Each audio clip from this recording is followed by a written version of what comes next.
동부가 5에서 10mm입니다. 뉴스를 마칩니다. 아나운서 김종현이었습니다. KBS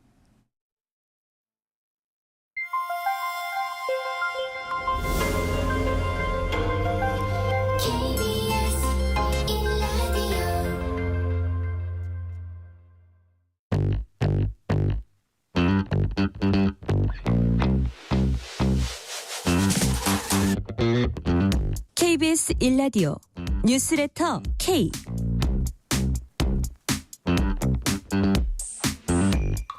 안녕하십니까. 뉴스레터 K 진행을 맡은 KBS 전종철 기자입니다. 22대 국회의원 임기를 시작한 국민의힘 의원들이 1박 2일 워크숍을 마치고 거대 야당의 입법 독재와 정쟁에 108명이 단결해서 결연히 맞서 싸우겠다는 내용의 결의문을 발표했습니다. 민주당은 당대표의 사퇴 시기를 조정할 수 있도록 당헌 개정을 추진하기로 했습니다. 이재명 대표의 연임과 대선 출마를 염두에 둔 조치라는 해석이 나오고 있습니다. 관련 내용 포함한 정치권 소식, 여야 정치 토크 코너와 김용태 국민의힘 초선 의원 연결해서 자세히 살펴보겠습니다. 또 김현철 홍콩 과학기술대 교수와 함께 9월부터 시행 예정인 필리핀 가사도우미 제도가 우리 가사 육아 현장과 여성 경력 단절 극복에 어떤 영향을 끼칠지 깊이 있게 분석합니다. 문자 샵 9730, 짧은 문자 50원, 긴 문자는 100원, 어플리케이션 콩으로 보내시면 무료입니다. 유튜브 KBS 1라디오 계정 채팅으로도 얘기 나누실 수 있습니다. 문자 보내주시면 추첨 통해서 커피 쿠폰 보내드릴 테니까요. 여러분의 이야기도 많이 들려주세요. 뉴스레터 K 지금부터 시작합니다.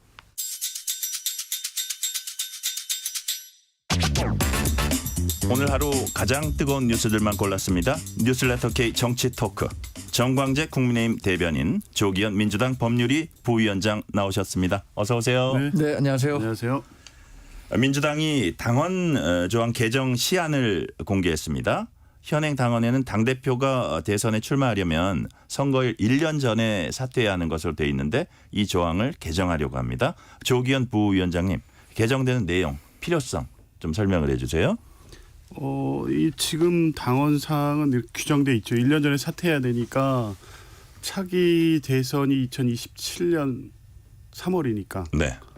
지금 임기를 시작해도 임기를 채우기 전인 2026년 3월에 사퇴를 해야 됩니다. 이제 그런데 되게 국민의힘도 보면 이 당권과 대권을 분리하는 규정이라고 이게 의미가 있는 부분인데 이거를 예외 규정을 두고 있습니다. 어떤 특별한 사정이 있는 경우에 아마 국민의힘은 그 선거관리위원회 결정으로 달리 정할 수 있다고 돼 있을 거예요. 그런데 네. 이제 민주당의 당원에는 그런 규정이 없습니다. 그러니까 현행 당원에 따르면 무조건 사퇴하게 돼 있습니다. 그런데 지금 이번과 같이 대선과 그 직전에 지방선거가 연이어서 치러지거나 이런 상황이 되면 이 지도부 개편을 그 직전에 해야 되는 이런 문제가 막 발생하는 상황이 있을 수도 있고요. 여러 가지 특별히 예상치 못한 상황에 대응할 수 없는 굉장히 경직된 구조의 당원입니다. 그런 예외 조항을 그냥 신설하는 내용입니다. 이것을 이제 지금 뒤에 얘기가 있겠습니다만 이재명 대표가 2026년에 지방선거 공천권까지 행사한 후에 당 조직을 완전히 장악하고 대선까지 가는 길을 만들기 위한 것이라고 해석을 하고 있는데 사실 네. 그렇지 않고요. 그렇지 않습니까? 일반적으로는 정당 구조에 있는 이 1년 전 사퇴 시한에 대한 예외적인 규정을 마련하는 것으로 보면 되는데 결과적으로 이제 그게 어떻게 활용될지는 그때 가봐야 알겠죠. 그래요. 지금 그런 건 아니다. 의도가. 이거는 전반적으로 이렇게 손 보는 거다고 얘기하셨는데 자, 이게 많은 사람들은 또 이재명 대표 맞춤형 아닌가 이렇게 보고 있고요. 그런데 시안에 보면 당헌 개정 필요성에 대해서 현행 당헌은 대통령 권리 등 국가 비상 상황에 대해 규정하고 있지 않아서 보완할 필요가 있다는 내용도 담겨 있습니다. 그래서 민주당이 대통령 탄핵 국면 준비하고 있는 것 아니냐는 해석도 나오는데 조기현 부위원장님한테 한 번 더 여쭤볼게요. 글쎄요. 그걸 발의한 게 당헌 당규 개정 TF 상경태 위원장이던데요. 탄핵을 염두에 둔 것까지는 모르겠습니다. 근데 어쨌든 당헌이라는 거 한번 정해놓으면 또 개정하기 어렵기 때문에 여러 가지 예측하지 못한 전국 상황에 대한 것을 규정을 해야 되는 부분이 분명히 있죠. 근데 그게 지금의 어떤 윤석열 대통령에 대한 탄핵 국면까지 준비하기 위해서 지금 하는 것이냐. 그렇게 해석하기보다는 네. 뭐 2016년, 17년 우리 박근혜 대통령에 대한 탄핵이 있지 않았습니까? 얼마 전 일이고 이런 상황이라는 거는 뭐 꼭 지금 상황에 국한해서 볼 것이 아니라 적어도 수권 정당을 목표로 한 정당의 당원이라고 하면 예측할 수 없는 어떤 국가적인 어떤 중대적 전국 변화 이런 부분을 당원에 반영할 필요가 있다. 일단 이렇게 해석을 할 수밖에 없을 것 같습니다. 근데 정광재 대변인님, 네. 그 민주당이나 야권에서 대통령 탄핵을 자주 입에 올리는 상황에서 또 이게 나왔기 때문에 맞습니다. 예. 이 바라보는 국민의힘은 어떻습니까? 아까 조경 변호사께서 이재명 대표만을 위해서 이게 바뀐 것은 아니다라고 하셨지만 이재명 대표가 최초의 수혜자가 된다는 사실은 뭐 변함이 없을 것 같아요. 네. 그러니까 이런 비판의 목소리들이 나오고 있는 것이라고 생각이 들고요. 사실 그 1년 전에 대표직을 사퇴해야 된다는 원칙이 또 지나치게 너무 엄격하다라는 평가도 가능할 것 같아요. 우리 당은 지금 1년 6개월이거든요. 맞아요. 그러니까 이 문제를 이렇게 하루가 격변하는 우리 한국 정치 현실에서 1년 6개월 전에 당대표와 대권을 분리해 놓는다라는 부분에 대해서 당내에서도 좀 문제를 제기하는 사람들은 있습니다. 현실성이 있는 건가? 네. 어쩌면은 우리 뭐 비대위 체제 아니면 다음 지도부가 들어섰을 때 우리도 이것을 조금 단축시키는 방안의 논의는 있을 수 있을 거라고 생각하는데 선보일 수 있다고 보시는 거예요? 네, 저는 뭐 그런 가능성이 열려 있다고 생각합니다. 필요성을 제기하는 분들도 이미 당내에서 좀 있고요. 네. 지난번에 이낙연 대표가 그 대권 경쟁에 뛰어들면서 6개월밖에 대표 안 하고 그만둔 설례도 있잖아요. 그래서 그때 당시에 당대표를 하는 게 실제적으로 도움이 되느냐 안 되느냐를 놓고도 갑론음박을 벌였던 게 있는데 여튼 이번에는 이게 분명히 이재명 대표에게 굉장히 유리한 쪽으로 바뀐다라는 것은 누구도 부인할 수 없는 현실 같은데요. 글쎄요. 유리할까요? 지금 2026년의 지방선거 국면에서 물론 지금 현재 정치 상황을 놓고 보면 민주당이 또 유리할 수 있지 않겠느냐라고 예측할 수 있지만 2년 후에 어떻게 될지 모르잖아요. 만약 국면이 좀 바뀌어서 뭐 민주당으로서는 대표를 하는 게 불리한 상황이 되면 국면이 바뀌어서 민주당이 바라는 바는 아니지만 지방선거의 패배에 책임을 지게 되는 상황은 얼마든지 생길 수도 있는 건데 아직 예측하지 못할 수 있는 여러 가지 변수가 있는데 지방선거 공천권 그걸 통해서 당 그 장악력을 더 높이고 대권까지 가고 이런 시나리오는 생각한 대로 정치가 다 전개된다는 걸 전제해야 되는 건데 리스크가 거기에 반영 안 됐을 리가 없습니다. 그런 걸 보면 이재명 대표의 대권만을 놓고 지금 이 자리 깔기식으로 당원까지 다 끼워 넣어서 바꾼다는 것은 좀 너무 과장된 해석이라고 봅니다. 이재명 대표가 방금 이제 몽골 기병론까지 꺼내 들었습니다. 이게 제가 2007년 그 대선 때 그 이명박 후보와 정동영 후보가 이제 맞붙었을 때 정동영 후보가 속도전을 강조하면서 이제 몽골 기병론 끌고 나온 건데 근데 오늘 이제 뭐 앞으로 이제 원구성해야 되잖아요. 6월 5일까지 국회의장단 선출하고 6월 7일까지 상임위 구성 마치고 이게 이제 국회법에 나와 있는 거잖아요. 법대로 하자 이랬단 말이에요. 역시 속도전을 하자.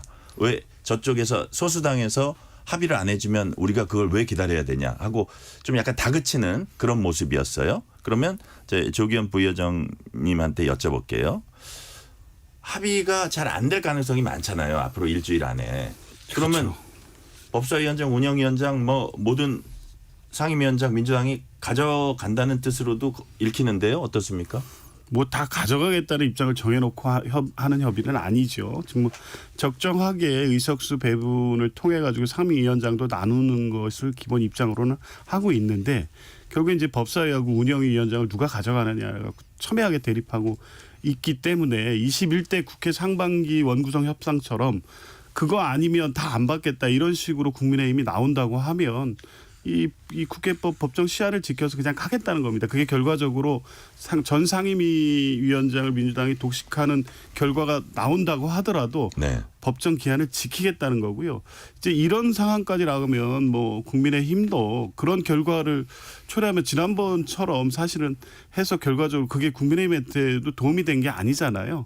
법사위 운영위원을 고집하다가 전 상임위를 내주는 소탐 대실 하기보다는 좀 마음에 안 들더라도 일단은 협의에 응해서 의석 배분으로 해서 적정 상임위를 원만하게 협의해서 이 법정 기한 내에 그 국회 22대 국회를 출범시키는 게 맞다고 보고요. 네. 어쨌든 그게 안 된다고 하면 뭐 원칙대로 가겠다는 겁니다. 그러니까 제가 보기에는 그러니까 이 속도전 얘기하는 거는 법사위원장과 운영위원장은 결단권 놓지 않겠다는 네. 의지의 표현으로 보이거든요. 정광재 대변인은 어떻게 보세요? 그래서 상당히 두렵습니다. 뭐 지금 자기 법대로 하겠다는 게 사실 우리가 법사위와 운영위원회는 우리 국민의힘이 가져야 한다고 한 것은 법보다는 그동안에 우리가 존중해왔던 국회 내에서의 관행과 관례 견제와 이거였거든요. 균형? 네. 그 견제와 균형이라는 원칙도 있고 또 민주당이 우리 당과 같은 야당의 이 상황에 놓여 있었을 때 어떻게 했었느냐 과거 사례를 보면 다 알 수 있어요. 네. 2018년에는 운영위원회를 자신들이 여당이기 때문에 반드시 가져가야 한다 했었고요. 법사위는 국회의장과 법사위원장이 같은 정당 소속이 되지 않도록 한 2004년 이후에 한 번도 그랬던 적이 없습니다. 네. 2020년을 제외하고는 그러한 국회 내에서의 견제와 균형 이런 관례들을 존중해서 협상을 하자는 건데 지금 민주당의 태도는 뭐 아니면 말고 식으로 자기네들이 다 가져가겠다는 거잖아요. 그래서 사실 뭐 이것을 우리 당이 물리적으로 막을 수 있는 방법은 지금 없는 상태 아닙니까? 국민 여론에 기대는 수밖에 없고 이것에 대한 정치적 책임 사실 21대 국회 초반에 모든 18개 상임위원회를 민주당이 가져간 이후에 국회가 자꾸 파행되는 것에 대해서 그런 것에 대한 반작용으로 우리가 대선에서 이길 수도 있었던 거거든요. 그러한 정치적 책임도 민주당이 감수하고 가져간다면 뭐 그것을 뭐 받아들일 수밖에 없는 상황으로 몰릴 수밖에 없다. 전 그렇게 예상합니다. 그러니까 어쨌든 원구성 협상에 그 국민의힘도 임해야 될 텐데 법사위 쓸 수 운영이- 있는 카드가 법사위원장 내나 이거 말고 뭐가 있냐 이거죠 지금. 상당히 곤궁한 입장입니다. 저희가 왜냐하면 네. 108석밖에는 안 가지고 있고 지금 국회법상의 권한을 우리 소수 여당이 행사할 수 있을 만한 규정도 찾아보기 어렵기 때문에 상당히 어렵지만 그렇기 때문에 국민들께 더 열심히 설명하고 왜 민주당의 국회 내에서의 독주가 안 되는지 이런 부분들에 대해서 국민 여론에 기댈 수밖에 없는 것 같아요. 우리 정당 계속 얘기하고 있잖아요. 108석이라는 의석이 적진 않다. 그러나 그것을 극대화하려면 레버리지를 극대화하려면 우리가 여론에 이 힘을 얻어야 되는 거잖아요. 네. 민심으로 뭐 깊게 투고 들어가는 방법밖에 없는 거죠. 그 민주당 보니까 법사위에 많이 신청했더라고요. 네. 10몇 명이 신청을 했더라고요. 최고위원도 두 분이나 가 계시고 정청래, 서영교, 예. 박주민 뭐 해가지고 장경태 의원도 들어가고 그러니까요. 예, 예. 그래서 야 거기는 하고 국민의힘은 3명밖에 신청을 안 했던데요. 지금. 그래서 여하튼 그런 거를 봐도 약간 어떤 양쪽의 힘의 차이가 좀 제가 네. 느껴지던데 그 목록을 보니까. 그래서 여하튼 지금 상황에서는 법사위원장을 여당에 탁 주면서 아주 통 큰 양보를 할 가능성은 없습니다. 제로라고 봅니다. 제로예요. 예. 아니 그런데 지금 이재명 대표가 연금 개혁이라든가 뭐 이런 거에 대해서 정말 우리가 다 양보한다. 네. 이런 식의 아주 언론 플레이를 하면서 우리 당을 압박하기도 했었는데 이번에도 양보한다고 하면서 법제사법위원회는 그럼 국민의힘이 운영하십시오. 이렇게 할 수 있는 거 아닙니까? 구체적 사안하고는 틀리죠. 21대 국회 하반기 국회에서 있었던 문제 때문에 사실 그때 법사위 양보하고 당원들로부터 엄청 비판받았습니다. 그리고 그 위에 나타난 결과에 대한 것도 다 기억하고 있지 않습니까?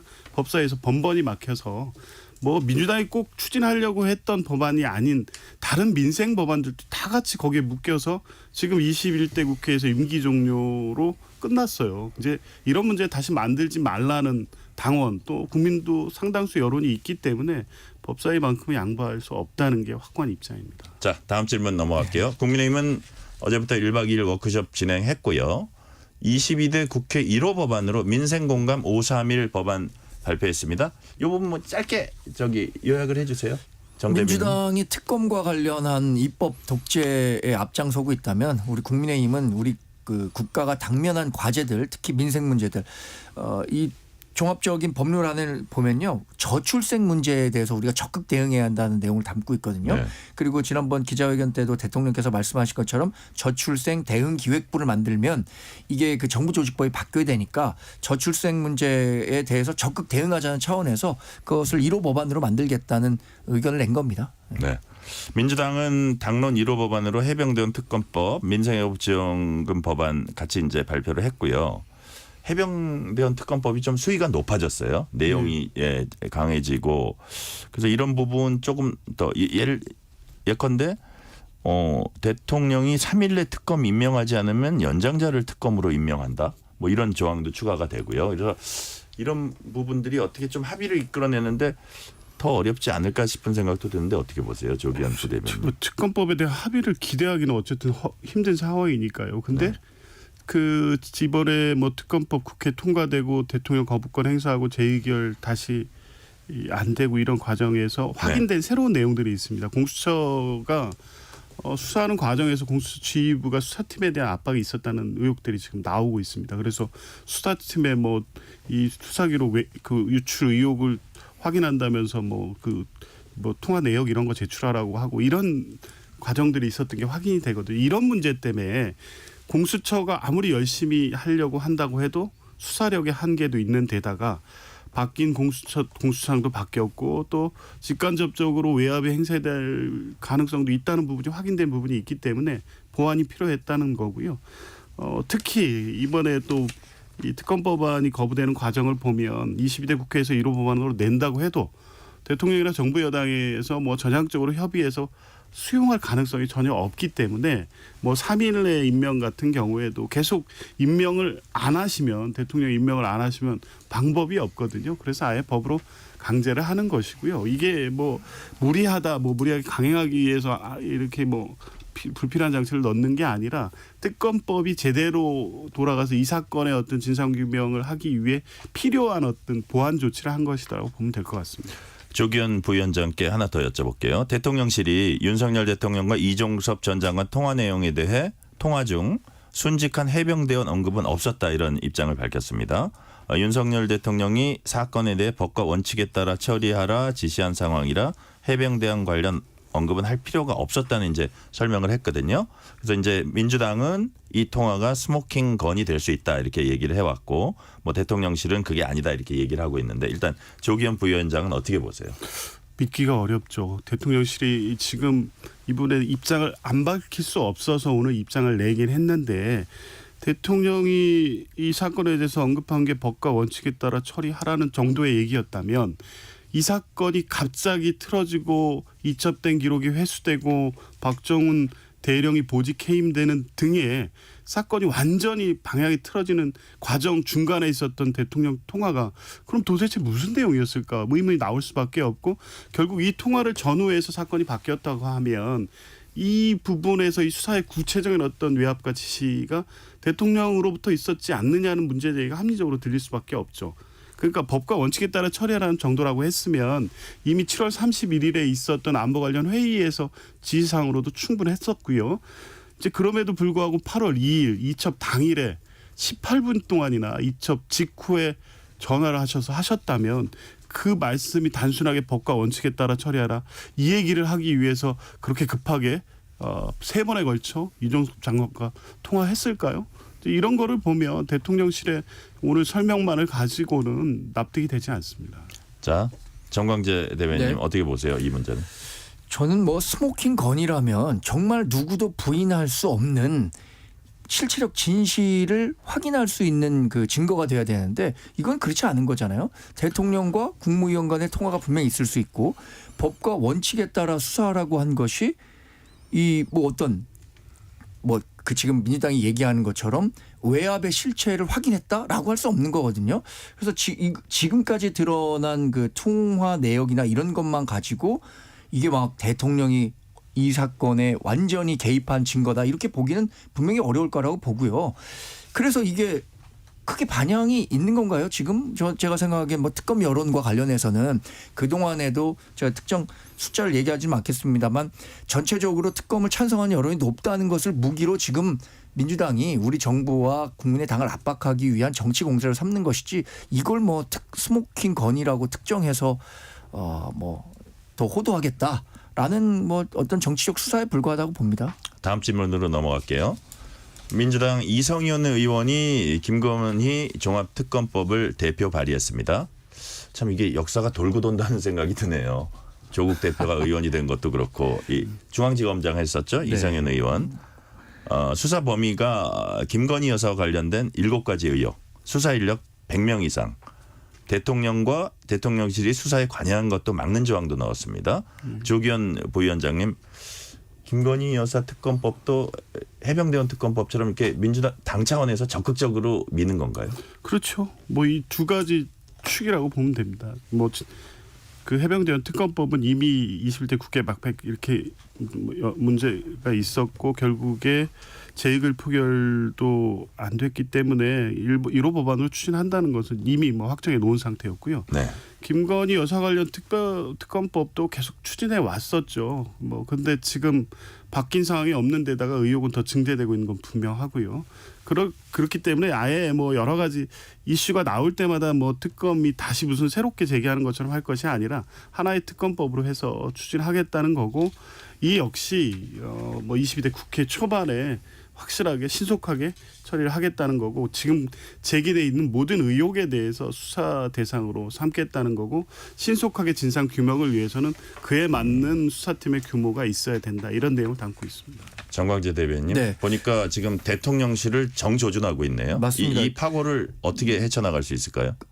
지금 최상병 특검과 김건희 여사를 둘러싼 도이치 모터스 주가 조작 특별 검사, 이런 것들이 결국에 노리는 바가 뭐냐, 정치적 그 공세의 타겟이 뭐냐, 결국에는 윤석열 정부에 대한 조기 종식 아니면 뭐 탄핵 뭐 이런 것들이 최종적인 정치적 목적이 되고 있기 때문에 우리 당이 반대를 하고 있는 거죠. 재의결 과정에서도 사실 최상병에 대한 안타까운 죽음을 규명해야 한다는 여론이 있음에도 불구하고 이것을 재의결에서 찬성하지 못했던 이유도, 이것이 뭐 대통령실에서 얘기하는 삼권 분립에 위배된다는 측면도 있지만 정치적 공세를 통해서 윤석열 정부에 대한 조기 종식, 탄핵 가능성을 열어둔다는 차원에서 우리 당이 극렬하게 아니죠. 표결을 통해서 반대 의사를 밝혔던 거고요.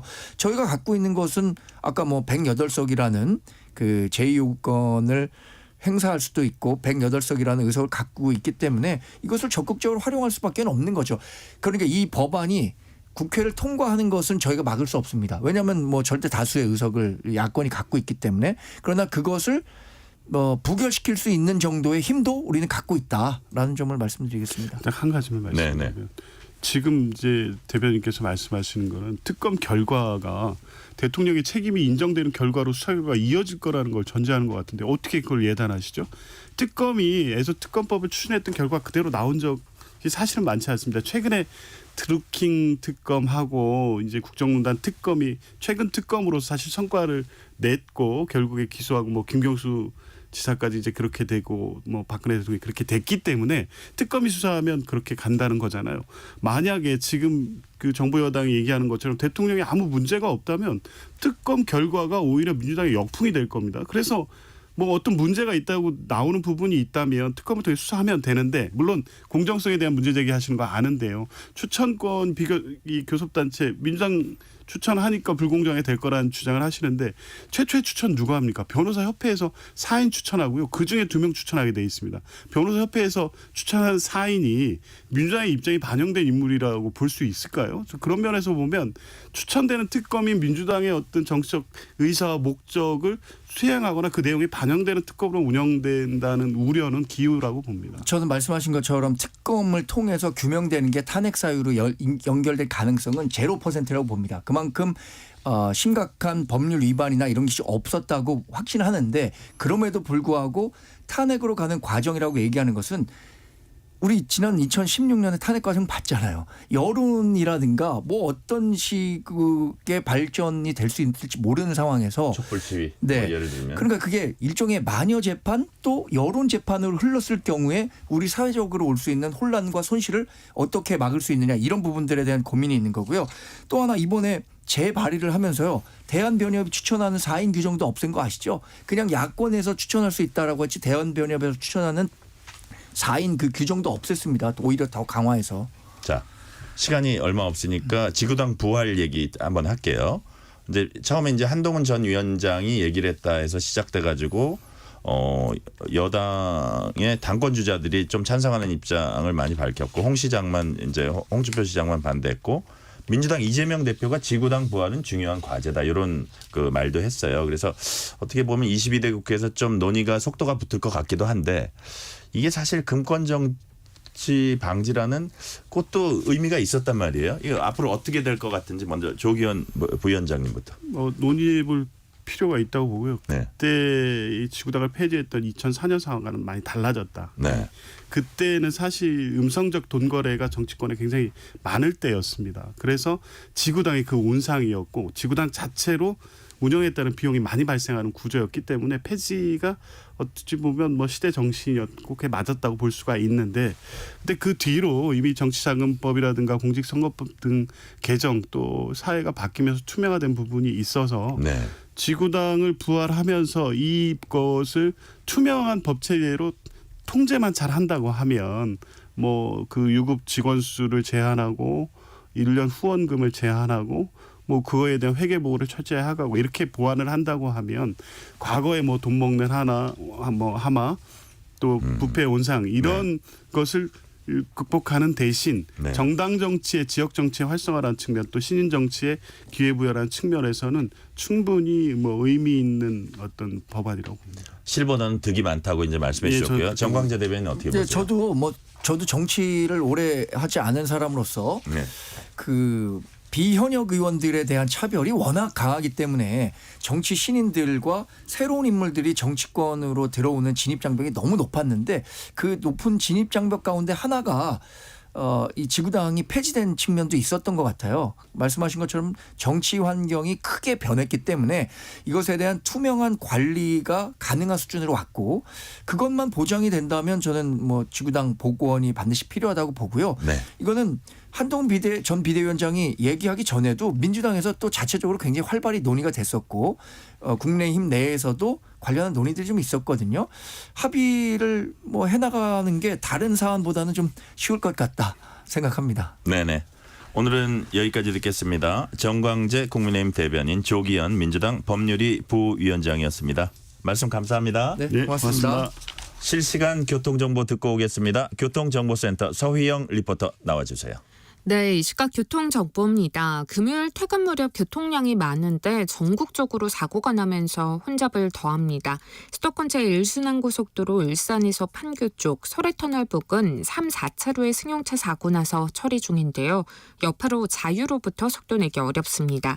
반대 판교에서 일산 방향 판교 분기점부터 자유로 사이 23km 정체고요. 그 사이 양현 분기점 3, 4차로에 낙하물 처리하면서 일대 더욱 혼잡합니다.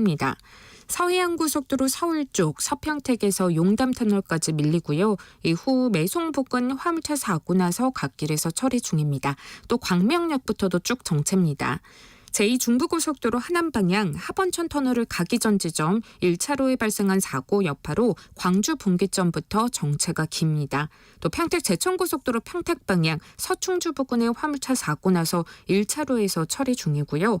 중앙고속도로 대구 방향 대동요금 소지나 1차로에 승용차 사고 발생했는데 뒤로 3km가량 정체입니다. 남해고속도로 부산 쪽은 산인분기점 2, 3차로에 발생한 사고 처리하면서 일대 정체 발생했고요. 이후 북부산 요금소에서 덕천까지 막힙니다. KBS 교통정보센터였습니다. 퇴근길 당신과 함께 읽는 세상 이야기 KBS 1라디오 뉴스레터 K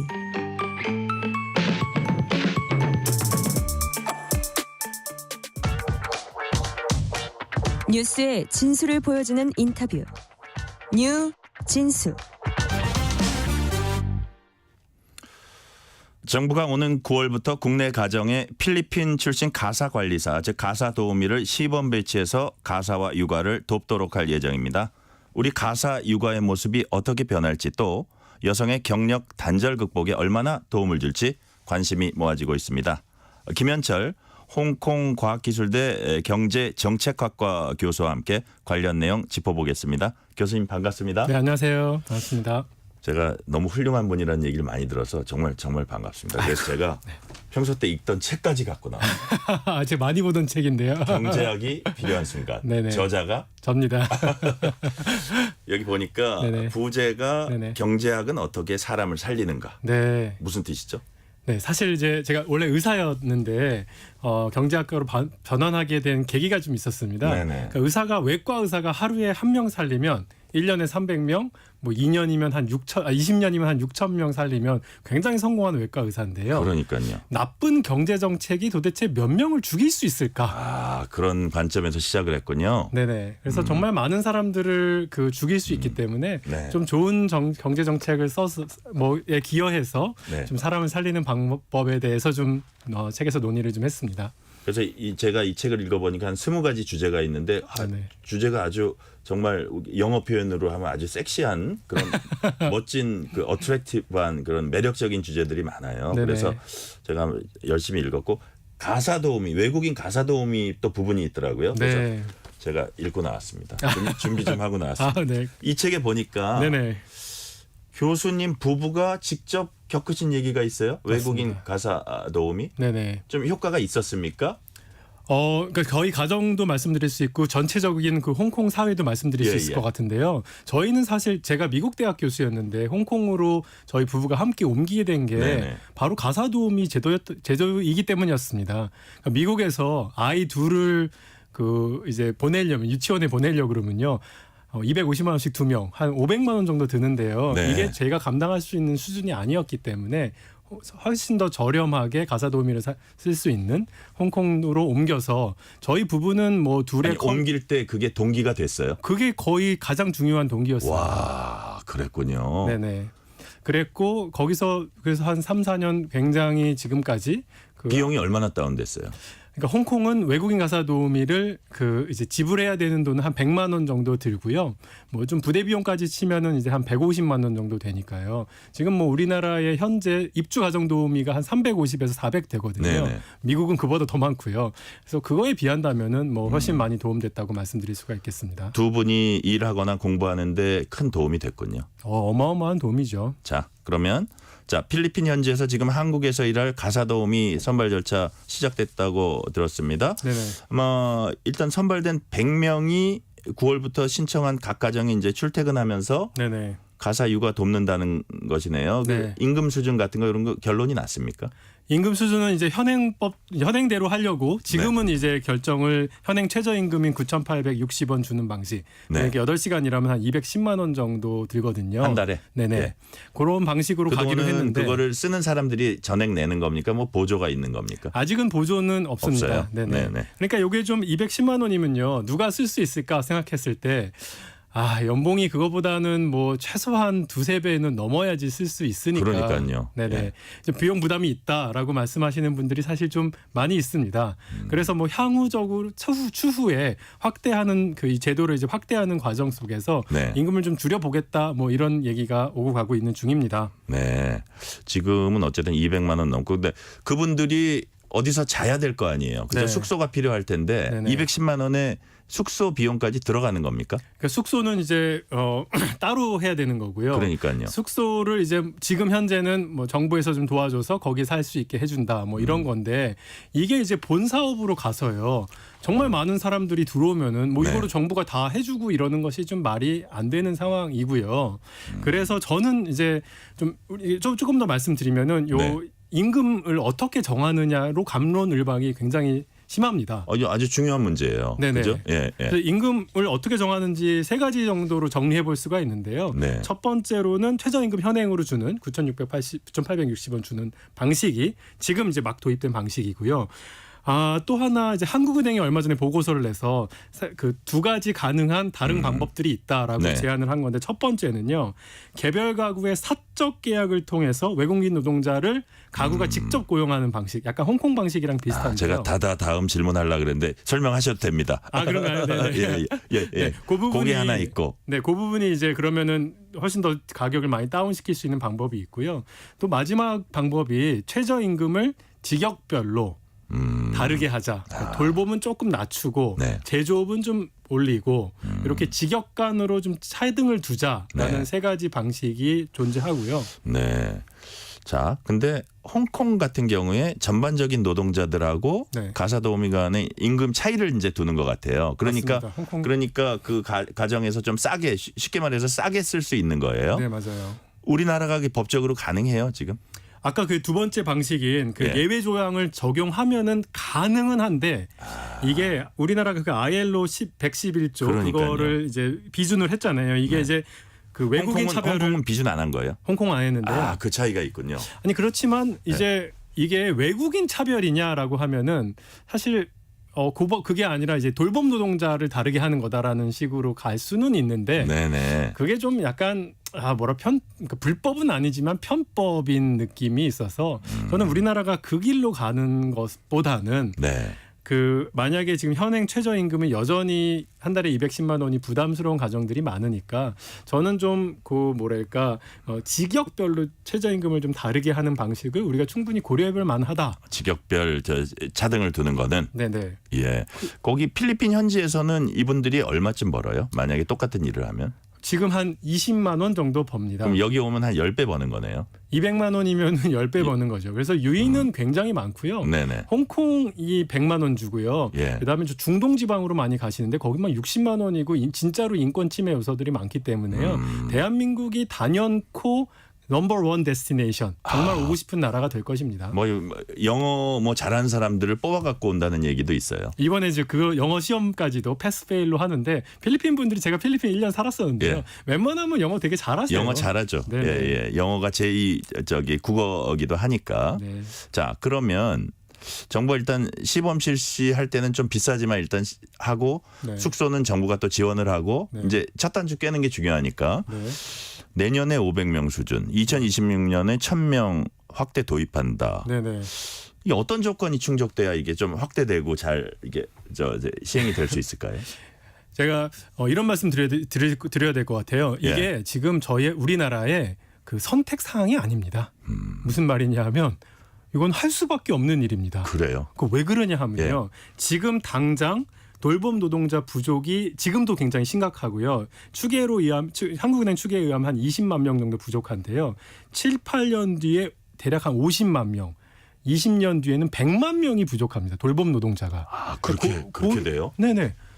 저출산 고령화입니다. 아, 또 고령층이 있군요. 네, 고령층. 아이뿐만이 아니라. 아, 그렇죠. 네네. 그거를 좀 말씀드려야 될 것 같은데요. 네. 이 돌봄 노동자의 압도적인 돌봄이 필요한 분들의 압도적인 증가가 저는 예상됩니다. 왜 초저출생인데 왜 그렇게 늘어날까 하고 지금 했는데 아, 네네. 고령층을 얘기하신 거군요. 맞습니다. 네. 네. 그러니까 첫 단추가 사실은 조금 잘못 끼워졌습니다. 왜냐하면 어린아이 돌보는 대로 시범 사업을 할 게 아니라요. 네네. 지금 정말 부족한 거는 노령층의 돌봄 노동자 부족입니다. 네. 그게 이제 20년에 몇 명이냐면 100만 명이에요. 100만 명. 100만 명 부족. 이걸 어디서 구하겠습니까? 자, 그러면 교수님 얘기는 지금 선택이 아니라 필수다. 네. 선택이 아니라 필수다. 네네. 근데 또 이런 그 청취자분께서 문자는 주셨습니다. 네. 4063님. 가뜩이나 일자리 부족한데 우리나라 국민 일자리 빼앗기는 것 아닌지 걱정도 됩니다. 그건 아니라는 거죠. 그러니까 100만 명을 어디서 구하겠습니까? 직접 돌보시겠습니까? 부모님 직접 다 돌봐도 어쩔 수가 없거든요. 그래서 네네. 일본도 이 부분이 우리나라보다 10년 앞서가는 일본도 노령화에 대한 적극적으로 받아들이고 있는 현실이다. 기본적으로 어쨌든 수요와 공급에 엄청난 불균형이 있기 때문에 이거는 우리가 받아들일 수밖에 없는 거다. 이 제도는. 네, 그렇게 그렇습니다. 보시는 거죠. 네네. 그리고 내국인으로 불가능하다. 그 가격을 조금 더 현실화시켜서 조금 다운시키면 더더욱 이거는 활성화해야 되는 일이다. 네. 라고 이제 말씀하시는 거고요. 네네. 자, 그렇다면 이제 노동계에서 이런 얘기를 해요. 네. 가사 돌봄 노동 분야 종사자들이 내국인과 외국인으로 양분되면 결국 전반적인 임금 저하가 초래될 수 있다. 네. 그거는 그 다음 문제인가요? 반면에 또 일반인들은 우리가 그 어떤 그 돌봄이 필요한 뭐 고령층이 됐건 어떤 유아를 데리고 있건 이런 분들은 네.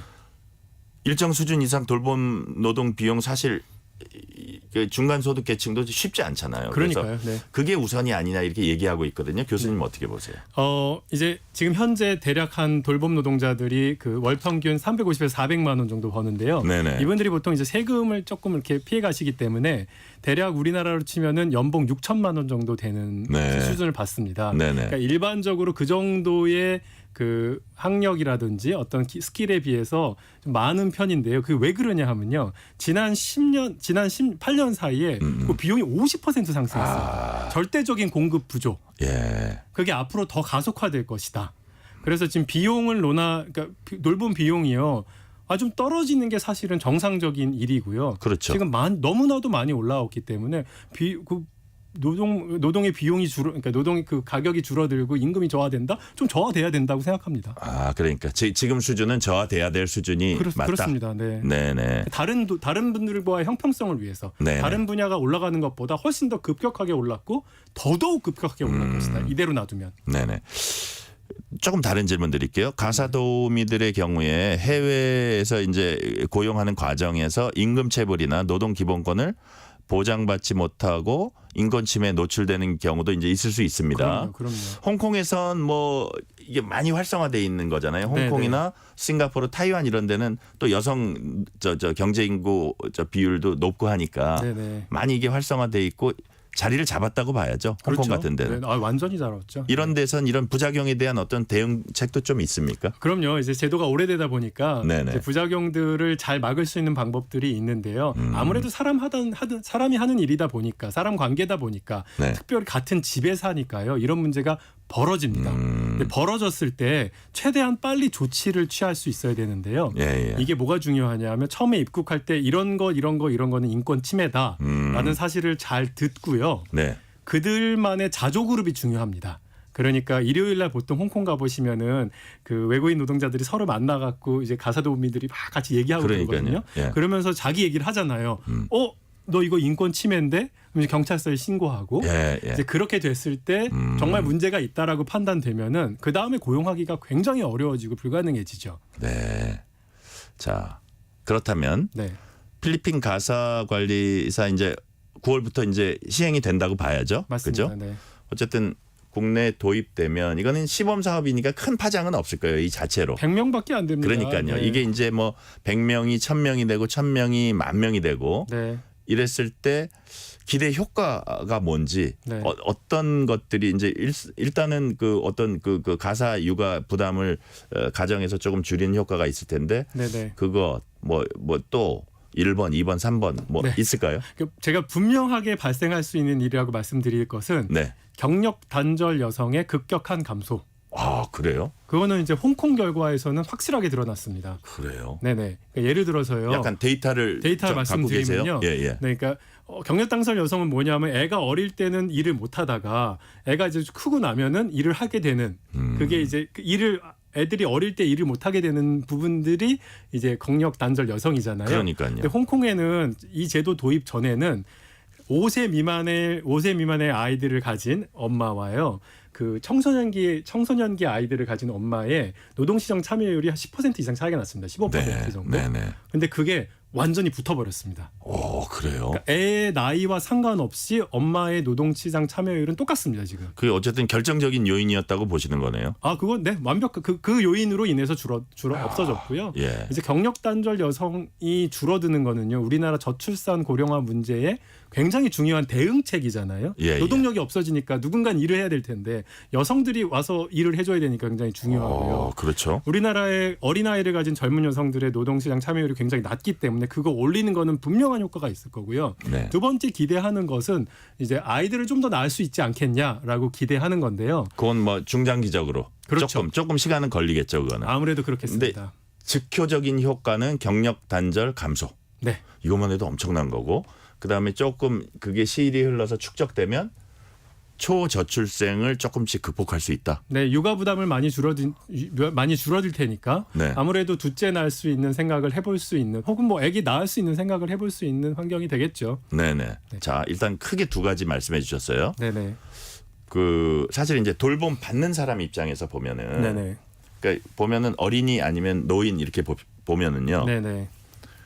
그분들이 돌봄을 못 받는 분들이 받게 되는 경우. 네. 그게 또 아주 근본적인 어떤 그 부분 같아요. 그렇죠. 예. 네, 우리나라의 두 가지 아까 제가 노인도 빠뜨렸고, 네네. 또 이제 돌봄을 받게 되는 건데 어떤 부분이 중요하냐면요. 지금 예. 우리나라의 어린이집이요, 어린이집 그 취학률이 굉장히 높은 편인데요. 네. 이게 전 세계적으로 유례 없이 가장 높습니다. 무슨 말이냐? 예. 우리의 젊은 엄마들이요, 특히 직장 가진 엄마들이 아이를 어쩔 수 없이 무조건 어린이집에 보내야만 하는 환경입니다. 그런데 이제 많은 연구 결과들을 보면요. 이게 지금 너무 높은 편입니다. 일반적으로 일반적인 케이스에 그래요. 보면 예, 예. 그래서 부모가 선택할 수 있는 그러니까 내가 집에서 키우면 집에서 키울 수 있고 시설에 보내고 싶으면 보낼 수 있어야 되는데 네. 지금 우리나라는 엄마가 일을 하려면 무조건 시설에 보낼 수밖에 없는 구조. 그거를 극복하는 것이 좀 필요하다. 그러니까 아이들 돌봄의 자유를 부모한테 허하라. 이게 하나 필요하고요. 네네. 노인 굉장히 중요한데요. 홍콩에 살면요. 노인들이 휠체어 타고 저는 가사도우미의 도움을 받아서 노인 돌보미의 도움을 받아서 백화점 쇼핑하고 그런 노인들 자주 보거든요. 아, 그래요. 대한민국에 제가 올해 안식년 받아서 나와 있는데 정말 본 적이 정말 가뭄에 콩납니다. 네.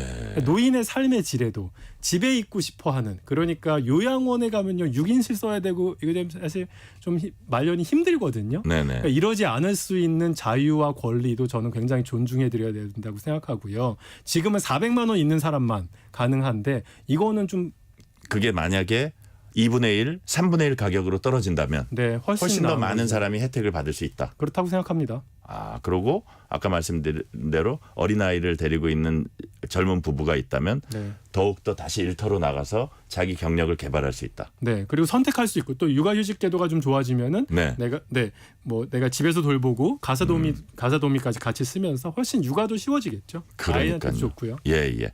자, 우리가 결론으로 가기 전에 제가 이 책을 보니까 이 책 네네. 얘기 경제학이 필요한 순간 여기 보니까 여러 가지 그 에피소드를 쭉 그 주제로 아주 흥미로운 주제로 이렇게 쭉 적어 주셨는데 특히 좀 기회 평등을 되게 좀 중시하시는 것 같아요. 그래서 그래서 우리 교수님이 보니까 뭐 한국뿐만 아니라 뭐 아프리카 말라위, 에티오피아, 가나, 인도, 필리핀, 부탄, 홍콩 이런 데서 쭉 다양한 정책 분석을 하시면서 네. 말라위의 여학생을 대상으로 교육 프로그램을 설계하고 그들이 고등학교 지났고 성년이 될 때까지 삶을 연구를 했다면서요. 네. 네, 사이언스 논문입니다. 네. 네네. 그래서 이게 사이언스에 실렸는데 네네. 교육이 의사결정의 질을 향상시킨다. 네. 그거를 이제 과학적으로 입증한 거 아니에요? 네, 맞습니다. 요 부분 한번 좀 잠깐 요 얘기 갔다가 다시 이쪽으로 오죠. 이게 제가 책 읽으면서 너무 궁금해서. 아, 그랬군요. 그러니까 이 주제하고도 뭐 관련이 좀 있을 수도 있을 것 같아서요. 네네. 네. 일단 방법론은 사회 실험이라는 것을 해서 네. 뭐 외국인 가사도우미 같은 경우에는 어떤 집은 쓰고 어떤 집은 안 쓸 테니까 네네. 그거를 제비뽑기해서 이제 하는 방식으로 여학생들을 고등학교에 보냈을 때 과연 이들의 삶이 어떻게 바뀌는가 네. 이걸 본 겁니다. 그러니까 지금 이제 많은 저개발국가는 초등학교 보내는 운동을 하고 있는데 네네. 이제 이게 고등교육까지 가져야 되거든요. 네. 근데 그랬을 때 그 여학생 그때 고등학생이었던 여학생이 학교를 갔더니 나중에 커서 그 재무 투자 그러니까 투자하는 방식 있잖아요. 네네. 뭔가 돈을 잘 쓰고 이렇게 해야 되는 방식의 삶의 그게 이제 결국은 삶의 질에 큰 영향을 줘야 되는데 네. 그런 뭐랄까 여학생들의 의사 결정이 훨씬 더 좋아져서 엉뚱한데 돈 날리지 않고 잘 돈을 쓸 수 있고 잘 투자할 수 있다는 사실을 제대로 교육이 된 거네요. 그렇죠. 그런 거죠. 교육의 힘인 거죠. 자, 네. 9778님 20년 전 홍콩에 갔을 때 가사도우미들이 335 모여서 이야기 나누고 있는 것을 본 기억이 납니다. 인상적이었어요. 네. 이건 뭐 그런 것이 있었고요. 네네. 아까 또 어떤 분이 장범준 씨가 이런 질문을 주셨어요. 요건 한번 좀 대답을 해 주셨으면 좋겠는데 돌봄이 필요한 사람들은 소득 수준이나 생활 여건이 좋지 않은 경우가 많아서 저소득층에도 혜택이 잘 돌아갈 수 있을지 걱정이네요. 네. 그래서 저도 걱정이고요. 네. 그러니까 예를 들어서 지금 우리나라에 장애인이거나 이제 롱텀 케어가 필요하면요. 우리나라에 이미 장애인 돌봄 제도가 있고 네. 그 장기 요양 보험 제도가 있습니다. 이게 이제 하루에 많이 써야지 4시간 정도밖에 못 쓰는데요. 그 이상을 필요로 하는 분들이 많잖아요. 네네. 그래서 이 제도가 도입되면은 이제 훨씬 더 저렴한 가격으로 쓸 수 있지만 그것도 못 쓰는 분들은요. 사실 저는 우리나라가 그런 분들한테는 조금 서브시디 그러니까 정부 보조를 좀 줘서 네네. 좀 더 자유롭게 좀 더 자유롭게 돌봄을 받을 수 있는 그런 구조도 만들 수 있다. 뭐 이런 생각이 듭니다. 네네. 근데 돈은 많이 들 겁니다. 노인들의 숫자가 너무 많이 늘었기 때문에. 네. 그러니까요. 자, 이게 문자들이 쏟아져 들어오고 있어요. 네. 자, 9987님. 네. 쌍둥이 돌보는 할머니입니다. 며느리가 복직하면 아침마다 하루가 정신없이 바빠요. 어린이집 보내고 나면 그제야 한숨 돌립니다. 네. 자, 가사도우미 도움이 정말 필요한 분 같아요. 뭐 이런 분들이 많겠죠 주위에. 그러니까요. 제가 제 연구 중에요. 할머니한테 8시간 이상 맡기면 할머니 골병 듭니다. 4시간 이내로 줄일 수 있으려면요. 네. 그러려면 가사 도움이 사실 필요하다고 생각합니다. 네. 자, 지금 시간 한 30초 남았는데 네. 자, 우리 지금까지 설명 잘 해주셨는데 외국인 가사 도우미 제도가 뭐 약간의 부작용이나 뭐 이런 것도 있겠지만 네. 이래서 필요하다를 딱 한마디로 얘기해 주시면 뭐라고 딱 정리해서 짤막하게 얘기해 주시겠어요? 외국인 가사 도우미, 외국인 돌봄 도우미, 노인 돌봄 도우미는요. 네네. 우리 사회에 더 이상 선택이 여지가 있는 게 아닙니다. 100만 명의 20년 뒤에 100만 명의 그 돌봄 노동자가 부족한데요. 로봇이 할 수 있는 상황은 아닙니다. 네. 그렇다면 당신이 하시겠습니까? 아니라면은 아픈 부모님들을 위해서, 어린 아이들을 위해서 가장 최적의 방법은 거의 유일한 대안책은 결국 외국인 도우미를 받아야 될 거고요. 지금부터는 어떤 돌보미를 어떻게 받을 것인가 하는 외국인 도우미를 어떤 분을 받을 것인가 하는 논의로 이어져야 되겠습니다. 네네. 자, 받는 거는 필수고 그 부분을 어떻게 잘 합리적으로 다듬을 것인가 이것이 중요하다는 말씀 여기까지 듣겠습니다. 감사합니다. 지금까지 김현철 홍콩과학기술대 경제정책학과 교수였습니다. 교수님 좋은 말씀 감사합니다. 네, 감사합니다. 뉴스레터 K 1부 순서 마치고 2부가 이어집니다.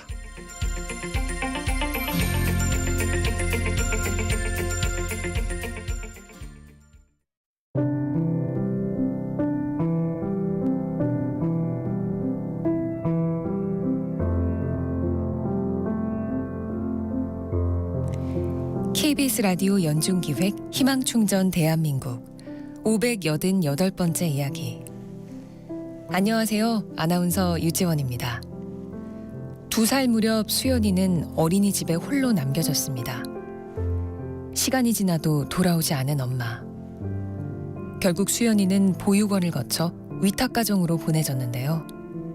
그러나 얼마 지나지 않아 새 부모님도 수연이를 또 다른 보호기관에 맡긴 채 떠났습니다.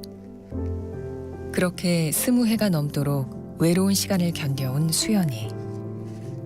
하지만 지난해 아르바이트로 모아온 소중한 적금 모두를 보이스피싱으로 이르며 세상을 향한 수연이의 마음은 더 굳게 닫혀버렸는데요. 그 충격으로 심한 우울증에 허리디스크까지 겹쳐 지금은 거동조차 힘든 상태. 삶에 대한 걱정과 두려움으로 수연이의 마음은 더 움츠려만 듭니다. 수연이가 아픈 상처를 회복하고 용기와 희망을 찾을 수 있도록 여러분이 두 손을 꼭 잡아주세요. 여러분의 따뜻한 손길이 희망의 빛이 됩니다. ARS 060-700-1580 060-700-1580 한 통화 3,000원으로 희망을 선물해 주세요. KBS 라디오 연중기획 희망충전 대한민국은 초록우산 어린이재단, 인탑스 주식회사, 그리고 청취자 여러분과 함께합니다. ARS 060-700-1580 한 통화 3,000원입니다.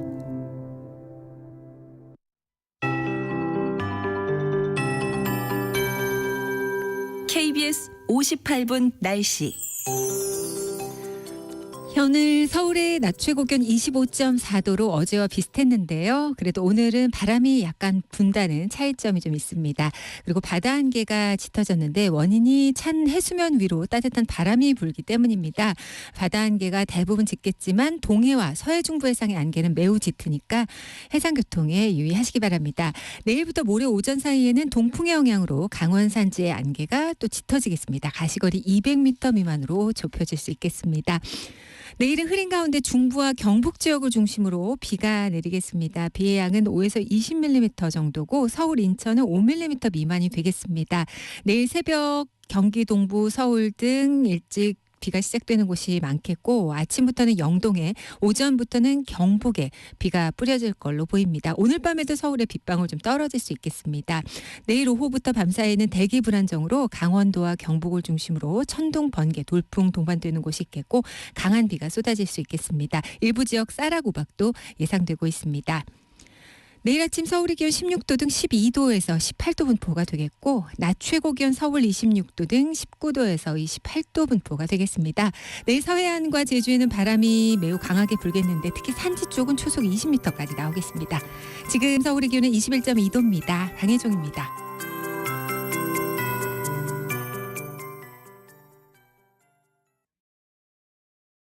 정성을 다하는 국민의 방송 KBS가 6시를 알려드립니다. AM 711kHz, FM 97.3MHz, KBS 1라디오입니다. HLKA.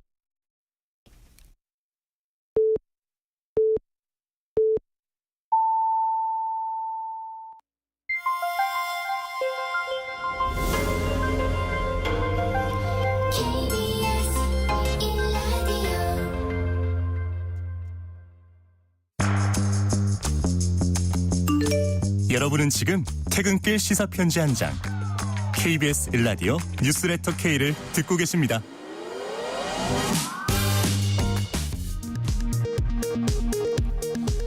이 시각 라디오 정보센터 뉴스입니다. 어제 해병대원 특검법 등을 발의한 더불어민주당이 오늘은 김건희 여사 종합특검법을 발의하며 압박을 이어갔습니다. 국민의힘은 22대 국회 1호 법안으로 저출생과 민생 살리기 등 5대 분야 법안을 발표했습니다. 조국혁신당은 검찰청 폐지 및 수사기소 분리 등을 골자로 한 검찰개혁 법안 등을 묶어 이른바 윤석열 방지법을 중점 추진한다고 밝혔습니다. 조국 대표 등 일부 야당 의원들은 윤석열 대통령이 보내온 당선 축하난을 거부했습니다. 윤석열 대통령이 지난해 8월 2일 이종섭 전 국방부 장관과 세 차례 통화를 한 것과 관련해 대통령실이 순직 해병대원에 관한 언급은 없었다고 입장을 밝혔습니다. 김건희 여사에게 고가 가방을 건네고 이를 몰래 촬영한 최재형 목사가 오늘 검찰에 재소환됐습니다. 최 목사는 청탁을 받은 김 여사가 대통령실 직원 등을 연결해주는 노력을 했다고 주장했습니다. 지난해 9월 해임된 김의철 전 KBS 사장이 해임의 효력을 멈춰달라며 집행정지 신청을 냈으나 대법원에서 최종 기각됐습니다. 김 전 사장이 제기한 본안 소송은 서울행정법원에서 1심 재판 중입니다. 지금까지 라디오 정보센터 뉴스 편유희였습니다.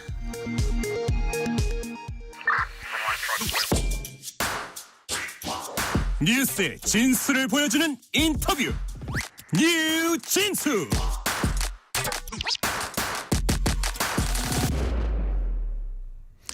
국민의힘이 어제와 오늘 1박 2일 일정으로 22대 국회 당선인 워크숍을 진행했습니다. 국민의힘 최연소 22대 국회의원인 김용태 의원 전화 연결해서 워크숍 분위기와 정치 현안에 대한 입장 들어보겠습니다. 의원님 안녕하세요. 네, 안녕하세요. 경기 포천 가평 김용태입니다. 당선인에서 하루 사이에 국회의원이 됐습니다. 예. 양복에 이제 배지 다셨습니까? 받았고요. 아직 달진 못했습니다. 예. 아직 달진 않으셨군요. 예. 이제 배지 달게 되면 뭔가 뭐 엊그제까지는 이제 당선인이었는데 예. 이제 국회의원, 의원님 이렇게 호칭을 들으실 거예요. 뭔가 마음이 각오가 혹은 뭐 어깨가 더 무겁다거나 느낌이 좀 달라진 게 있습니까? 그럼요. 가슴에 달려있는 그 금배지의 무게가 굉장히 무겁게 느껴지고요. 네. 늘 결정할 때 국회의원은 그 헌법에 따라서 국가 이익을 또 우선해야 되는 거 아니겠습니까? 헌법기관입니다. 예, 헌법기관으로서 또 양심에 따라서 결정해야 되는 일들이 있기 때문에 늘 국민의 생각과 또 상식에 부합할 수 있는 결정할 수 있도록 저도 부단히 노력하고 또 성찰할 수 있는 시간들 갖도록 하겠습니다. 워크숍에는 국민의힘 22대 국회 당선인 108명 전원이 이제 참석한 걸로 알려졌고요. 예. 만찬 함께했던 윤석열 대통령이 당선인들을 일일이 축하하고 다녔다면서요? 예. 그렇게 들었고요. 왜냐하면 제가 워크숍 이전에 계획된 대학생들하고 토크쇼가 있었기 때문에 그거 하고 조금 늦게 가셨군요. 이걸 취소할 수가 없어서 제가 이걸 소화하고 갔더니 저는 이제 만찬 이후에 시도별 간담회와 선수별 간담회, 제가 초선이다 보니까 초선 의원들하고 간담회부터 제가 참석을 했습니다. 그 간담회에서 뭐 예를 들어서 총선 패인, 뭐 예를 들어서 당이나 대통령실에 대한 쓴소리 이런 것도 나왔나요? 여러 가지 이야기를 했던 것 같습니다. 말씀하셨던 것처럼 지역별 모임을 할 때 네. 저는 이제 경기 권역이다 보니까 경기, 인천, 충남, 대전 권역의 의원분들끼리 모여서 이야기를 했는데 각 지역별의 그 느꼈던 선거 과정에서의 패배 요인들 그리고 앞으로 어떻게 집권 여당으로서 역할할지에 대한 그런 이상향, 기대치 이런 것들을 좀 의원들 간에 폭넓게 나눴던 것 같습니다. 결국에 중요한 것은 네. 민생이라고 생각해요. 저희가 집권 여당이고 많은 국민들이 정말 먹고 살기 어렵다라는 말씀들 요즘 많이 하시잖아요. 네네. 저희가 선거 과정에서 민생에 좀 중점을 두려고 많이 노력했음에도 불구하고 그것이 잘 이렇게 주목을 받지 못했던 점도 있었고 전략상 부재였던 점도 있었고 하다 보니까 이번 앞으로 이제 22대 국회에서는 보다 더 여당으로서 민생의 그런 정책 중심의 정당으로 나아가자 이런 말씀들 많이 해주셨습니다. 지금 이제 여당에서는 뭐 총선 백서도 쓰면서 그 과정에서 조금 이제 논란도 있고 한데 뭐 참패 원인을 이제 밝히는 건 앞으로 잘 나가기 위한 거니까 조금 뭐 저 여당으로서는 아픈 기억이겠지만 총선 참패 지금 저 민생을 좀 뭐 잘 살피지 못했다 혹은 민생 부분을 부각시키지 못했다는 얘기해 주셨는데 왜 졌다고 생각하세요? 잠깐 짚고 넘어가죠. 이건 제 개인적인 생각입니다만 총선이라는 것은 전국 선거이고 아무래도 국정 운영에 대한 평가가 중점되는 선거였다라고 생각해요. 그러니까 당연히 정권을 지지할 것이냐 정권을 견제할 것이냐의 큰 유권자분들의 생각에서 판단이 있었을 거고 이번 선거는 아무래도 지난 2년간 저희 정부에 대한 심판, 정권 견제론이 거셌던 선거로 저희가 결과를 분석을 많이들 하시는 것 같습니다. 다만 그렇게 예측되는 선거, 정권 견제가 예상되는 선거에서 그렇다면 과연 선거 전략은 이 정권 견제론 속에서 잘 짜여졌는가? 가령 말씀하셨던 것처럼 민생을 중점적으로 정책을 중점적으로 국민들께 다가갔어야 되는 거 아닌가에 대한 아쉬웠던 말씀들도 있고요. 저희가 지난 총선에서 여당임에도 불구하고 이제 심판론을 꺼냈던 적이 있습니다. 2조 심판론이라고 말씀드린 적이 있었는데 이거는 조금 전략상 부재, 그러니까 전략상 잘못 판단한 것 아니었나. 그러니까 여당이니까 보통 심판은 야당이 하는 거 아니겠습니까? 그러다 보니까 여기에 대해서는 전략상 좀 아쉬웠던 측면이 있었다 이런 말씀들 많이 나눴습니다. 네. 자, 22대 국회에서 경기도 북부를 위한 100년지계 초석을 닫겠다고 하셨습니다. 무슨 얘기인지 좀 그 부분을 구체적으로 설명을 해주세요. 경기 북부가 그동안 중첩 규제로 인해서 많은 발전이 저해된 측면이 있습니다. 가령 포천 같은 경우는 군사시설 보호구역으로 묶여 있고요. 가평 같은 경우는 상수원 보호구역으로 묶여 있다 보니까 여러 가지 개발 행위가 제한되어 있습니다. 나아가서 경기 북부는 이제 수도권 정비법에 또 수도권 규제에 묶여 있다 보니까 이러한 도농복합 지역들이 발전할 수 있는 그러한 걸림돌, 저해들이 2중, 3중으로 걸쳐 있었습니다. 그래서 이러한 규제를 완화하고 좀 이 도시에 활력을 불어넣고 투자를 촉진시키기 위해서는 경기 북부 특별자치도의 어떤 초석을 마련하는 게 중요하지 않나 이런 생각이 있고요. 나아가서 100년 뒤, 200년 뒤 대한민국의 미래를 내다보고 한반도, 북한과의 관계를 염두에 뒀을 때 한반도의 중심도 경기 북부입니다. 이런 경기 북부 특별자치도가 한반도의 물류 거점이 될 수 있도록 이런 여러 가지 생각들을 담아서 경기 북부의 새로운 도시 설계를 좀 준비하고 싶다라는 말씀을 좀 드렸던 적이 있습니다. 그러니까 통일 시대도 대비해야 된다 중장기적으로는 그런 말씀도 그렇습니다. 하시고 아까 이제 군사보호구역, 상수원 관리구역 이제 그 어떤 개발이라 그럴까요? 말씀하셨는데 지금 좀 지나치게 어떻게 좀 묶여 있다 그런 말씀이신가요? 그 부분이 맞습니다. 이제 또 보호해야 될 이유도 있긴 있는데 좀 지나치게 묶여 있나요? 그렇습니다. 그런 측면도 있고요. 그래서 경기 북부가 이제 그럼에도 불구하고 이 도시에 활력을 넣어달라. 결과적으로 경기 북부가 이제 지방 소멸 위기에 처해져 있는 도시들이 많습니다. 그렇다 보니까 투자를 촉진해달라 말씀드리면 마지막에 돌아오는 대답은 경기 북부도 결국에는 수도권 아니냐. 비수도권의 균형 발전부터 해야 된다라는 논리에 경기 북부가 막혔거든요. 그래서 이런 것을 사실 경기 북부에 오시면 아시겠지만 경기 남부와 비교했을 때 또 수도권과 경기 북부를 비교했을 때 인프라라든지 복지 측면이라든지 이러한 것에 있어서 부족한 부분들이 많습니다. 그래서 경기 북부를 좀 제대로 활력을 불어넣기 위해서 이런 규제를 완화할 필요가 있다. 경기 북부가 약 한 400만 정도 됩니다. 대한민국의 경기 남부 권역이 한 1,000만 되고 서울이 그다음 인구고 네네. 그다음 세 번째로 인구가 많은 지역이 경기 북부입니다. 근데 그럼에도 불구하고 그에 반해서 경기 북부의 어떤 기반 시설이라든지 교통망이라든지 뭐 철도, 도로 이러한 것들은 좀 많이 부족한 측면이 있어서 이거는 정부 차원에서도 중앙정부 차원에서도 좀 이렇게 눈여겨보고 지원이 필요한 부분이 많다라는 말씀 좀 드리고 싶습니다. 그냥 말씀하신 대로 이제 지역구가 포천, 가평 접경지라 할 수 있는데 최근 북한이 오물풍선 등 대납 압박 강화한 데 대해서는 어떻게 대응해야 한다고 보세요? 사실 여기에 만약에 정말 북한이 오물이 아닌 정말 대한민국 국민한테 피해가 될 수 있는 것들을 넣어서 보냈다라면 이것은 정전협정 위반이고 굉장히 위험하고 여기는 북한의 도발, 말 그대로 국지도발의 성격이 있겠지만 사실 오물 같은 것을 넣어서 보내는 것에 있어서 저희가 일일이 대응하는 것 자체는 좀 지양할 필요가 있지 않나 네. 개인적인 생각이 있습니다. 오히려 이것이 북한이 유발하려고 했던 남남 갈등을 유발할 수도 있고 또 북한이 이러한 것들을 좀 문제 삼아서 이를 더 키우고 싶어하는 그런 전략에 저희가 굳이 말려 들어갈 필요는 없지 않나 이런 생각이 있습니다. 과민 대응할 필요 없다고 말씀해 주셨고요. 가장 희망하는 상임위원회 어딘가요? 저는 우선 조금 전에 설명드렸던 것처럼 국토위를 네네. 희망하고 있고요. 예. 북부의 발전을 위해서 그리고 또 광원도와 경기 북부의 이 교통망 확충을 좀 신경 쓰고 싶은 생각도 있고요.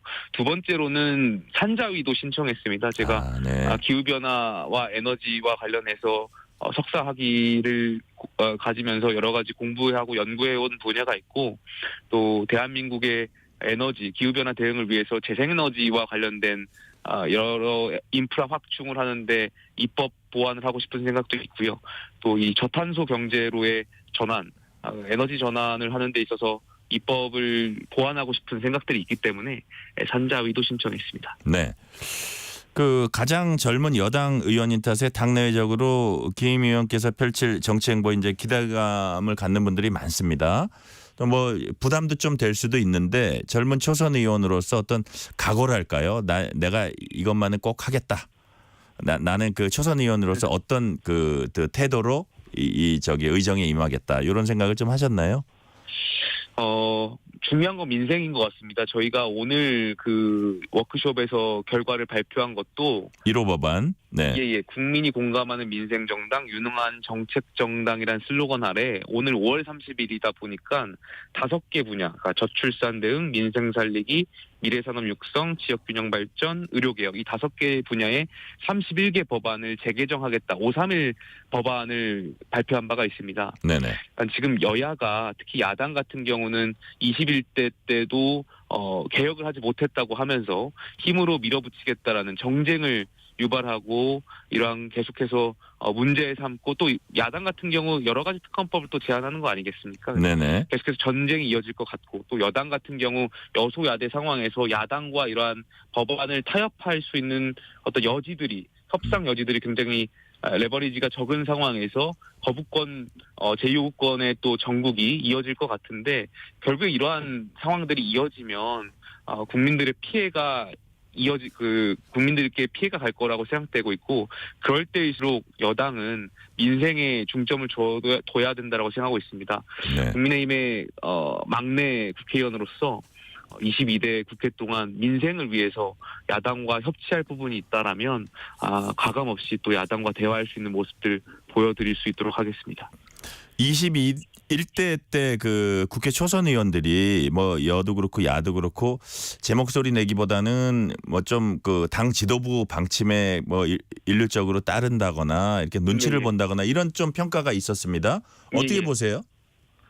그때 좀 그랬다고 보세요? 21대 국회의원들 캐릭터, 개별 의원들에 대한 캐릭터의 문제라고 생각하지 않고요. 네. 대한민국의 정치 구조의 문제라고 저는 생각합니다. 무슨 말씀이냐면 대한민국의 정치가 끊임없이 권력이 권력을 재생산해왔던 구조라고 생각해요. 네. 가령 국회의원 공천을 생각해 보면 물론 지난 저희 국민의힘 공천에서 경선이 많이 되면서 우리 지역의 유권자분들이 우리 지역의 후보를 선출하는 민주적 절차에 많이 응하셨겠지만 과거에 저희 국회의원 공천 과정을 보면 전략 공천 혹은 단수 공천이라는 미명 아래 권력자의 입맛에 맞는 분들을 공천해 왔던 아픈 과거들이 있지 않습니까? 네. 그러다 보니까 정치를 하려고 하는 분들 혹은 한 번 더 공천을 받으려고 하는 분들이 대의 정치, 그러니까 시민과 국민의 이야기에 귀 기울이기보다는 권력자의 입맛에 맞는 권력자의 눈밖에 나지 않기 위해서 정치를 해왔던 대한민국 역사적인 정치 구조가 있었던 것 같고요. 그러다 보니 21대 국회의원분들도 그러한 권력 구조, 정치 구조에 순응했던 것 같습니다. 그래서 저는 이게 대한민국 정치가 민주주의가 빠르게 성장해 오면서 과도기적인 측면이 있다라고 생각하고 있고요. 네. 앞으로 정치개혁, 저는 공천개혁이 굉장히 중요하다고 생각하고 있고 상향식 공천, 민주적 절차에 의해서 우리 지역의 유권자가 우리 지역 후보를 뽑는 그 상향식 민주적 절차에 의한 공천이 확립될 수 있도록 노력하겠고 그렇게 된다면 정치를 하려고 하는 분들도 국회의원분들이 권력자의 눈치를 보기보다는 우리 지역에 나가려고 하는 지역의 유권자의 눈치를 볼 것이기 때문에 앞으로 22대, 23대는 좀 이러한 문화가 없어지지 좀 덜하지 않을까 이런 개인적인 생각이 있습니다. 김 의원님 개인으로도 좀 소신 발언한다거나 이런 그 의지는 갖고 계시죠? 저는 당내에서 말 잘 안 듣는 의원으로 유명합니다. 아, 그렇습니까? 자, 당면 정치 현안들 좀 살펴볼게요. 여야 협치 실종 이게 이제 22대 국회 초반에는 이어질 걸로 예상이 됩니다. 일단 해병대원 특검법 정부 네. 여당 쪽에서 계속 거부하는 게 맞다고 보세요? 아니면 어떤 시점에 타협을 해야 된다고 보세요? 저는 이 특검이 본질을 계속 훼손하고 있다라고 생각해요. 오늘 야당 민주당의 모 최고위원께서는 심지어는 윤석열 특검이라고 이제 바꿔서 말씀을 하신 분이 계시더라고요. 네. 그러니까 야당이 결국에는 이 특검을 답정너라고 생각해요. 어떻게 해서든 정권하고 무조건 연결. 답은 정해놨어요? 예, 그렇게 보고 있기 때문에 그러니까 진상규명에 대한 의지가 야당이 과연 정말 있는지에 대한 의문이 있고요. 이 특검이 계속 정쟁을 유발할 것 같아서 이건 좀 피해야 될 측면이 있다라고 생각하고 있고요. 다만 지금 공수처 수사가 진행 중이고 말 그대로 대통령과 국방부 장관이 세 차례인가요? 통화했다라는 사실들이 언론을 통해서 지금 확인되고 있는 거 아니겠습니까? 네네. 그러니까 공수처 수사가 어느 정도 진정성 있게 나아가고 있다라고 보여지고요. 지금 이 상황은 공수처 수사를 좀 지켜보고 판단을 해도 되지 않을까. 야당도 지금 공수처 수사에 대해서 좀 진정성 있게 지켜봐 주시는 것이 필요하지 않을까. 그래야만 정말 빠르게 우리가 진상규명하고 혹시 모를 정말 이 수사 외압 의혹에 대해서도 진실의 규명에 더 빨라질 측면이 있지 않나 생각이 되고요.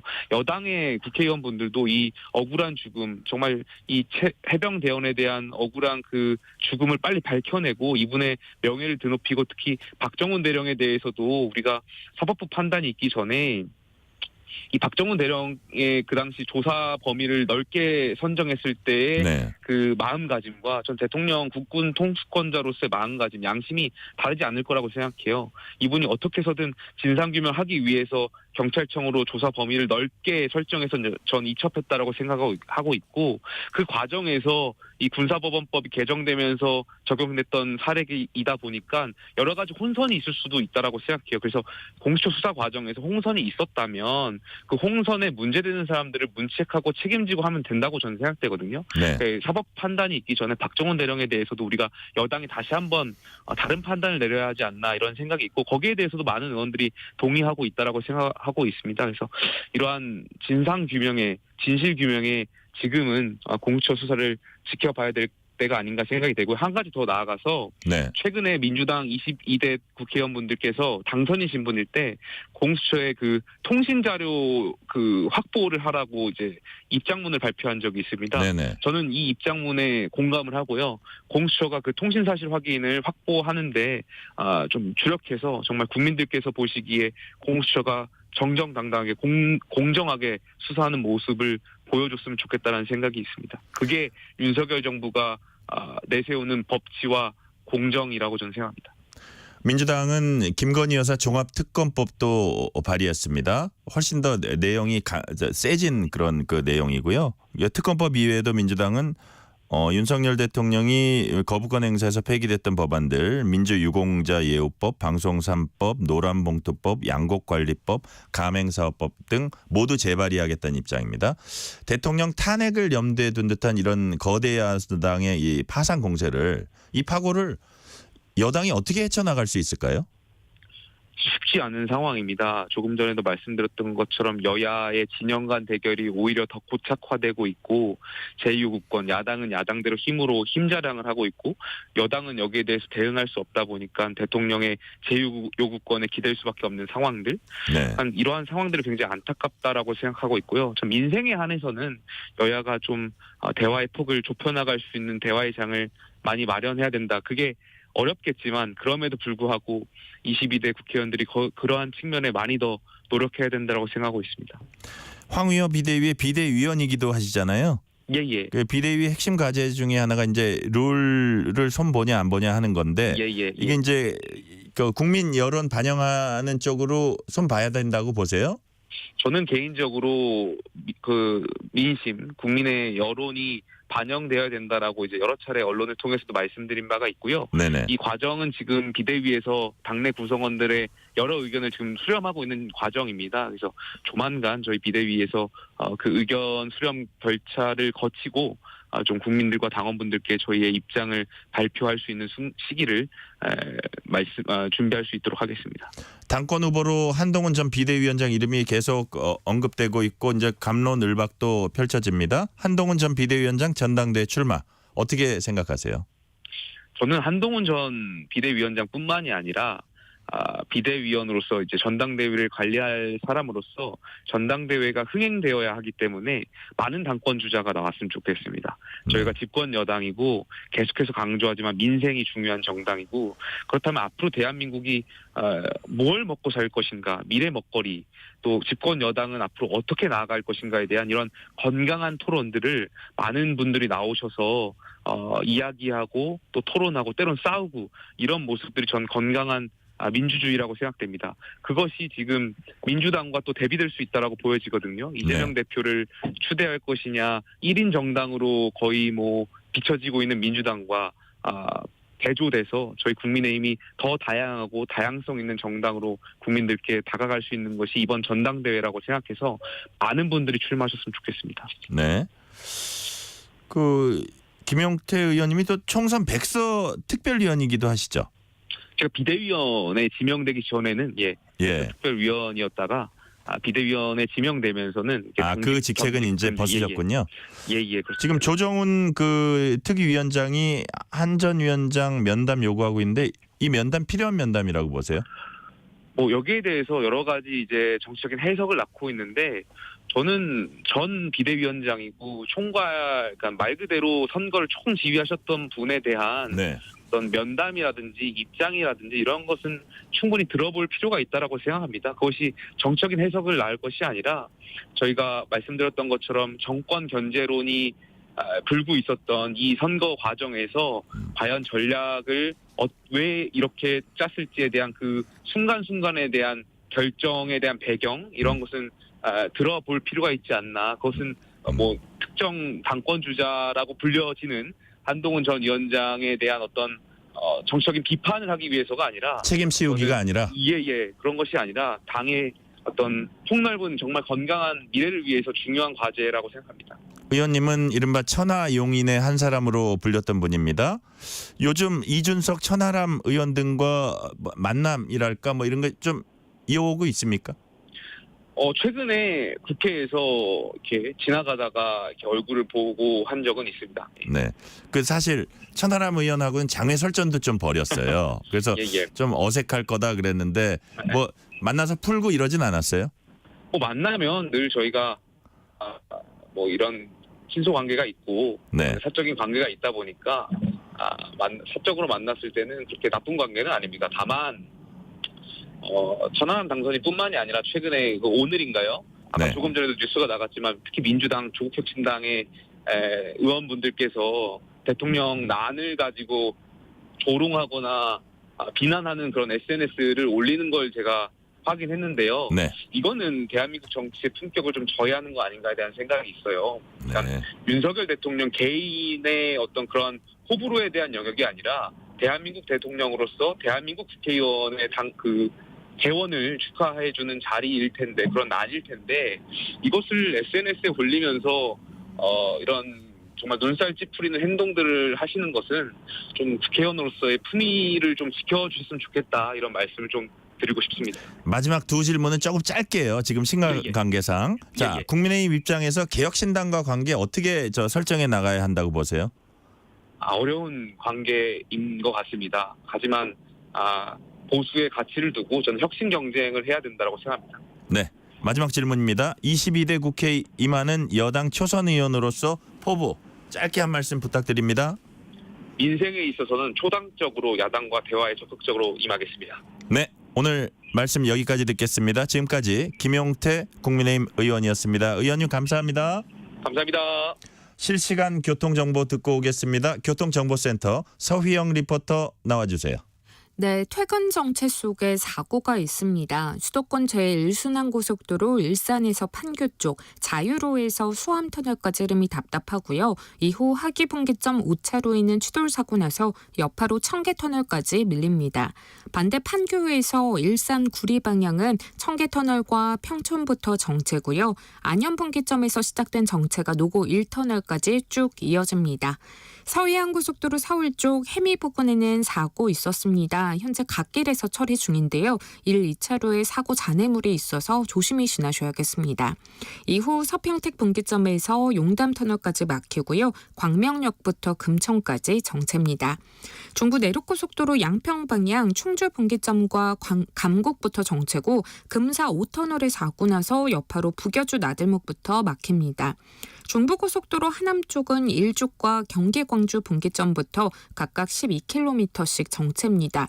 제2중부선 소통이 더 나은 모습인데요. 하남 쪽 경기 광주 분기점에서 신월청교까지만 정체 보입니다. 영동고속도로 인천 방향은 상습 정체 구간인 양지와 광교터널 일대, 또 북수원에서 월곡 분기점 사이 정체입니다. KBS 교통정보센터였습니다.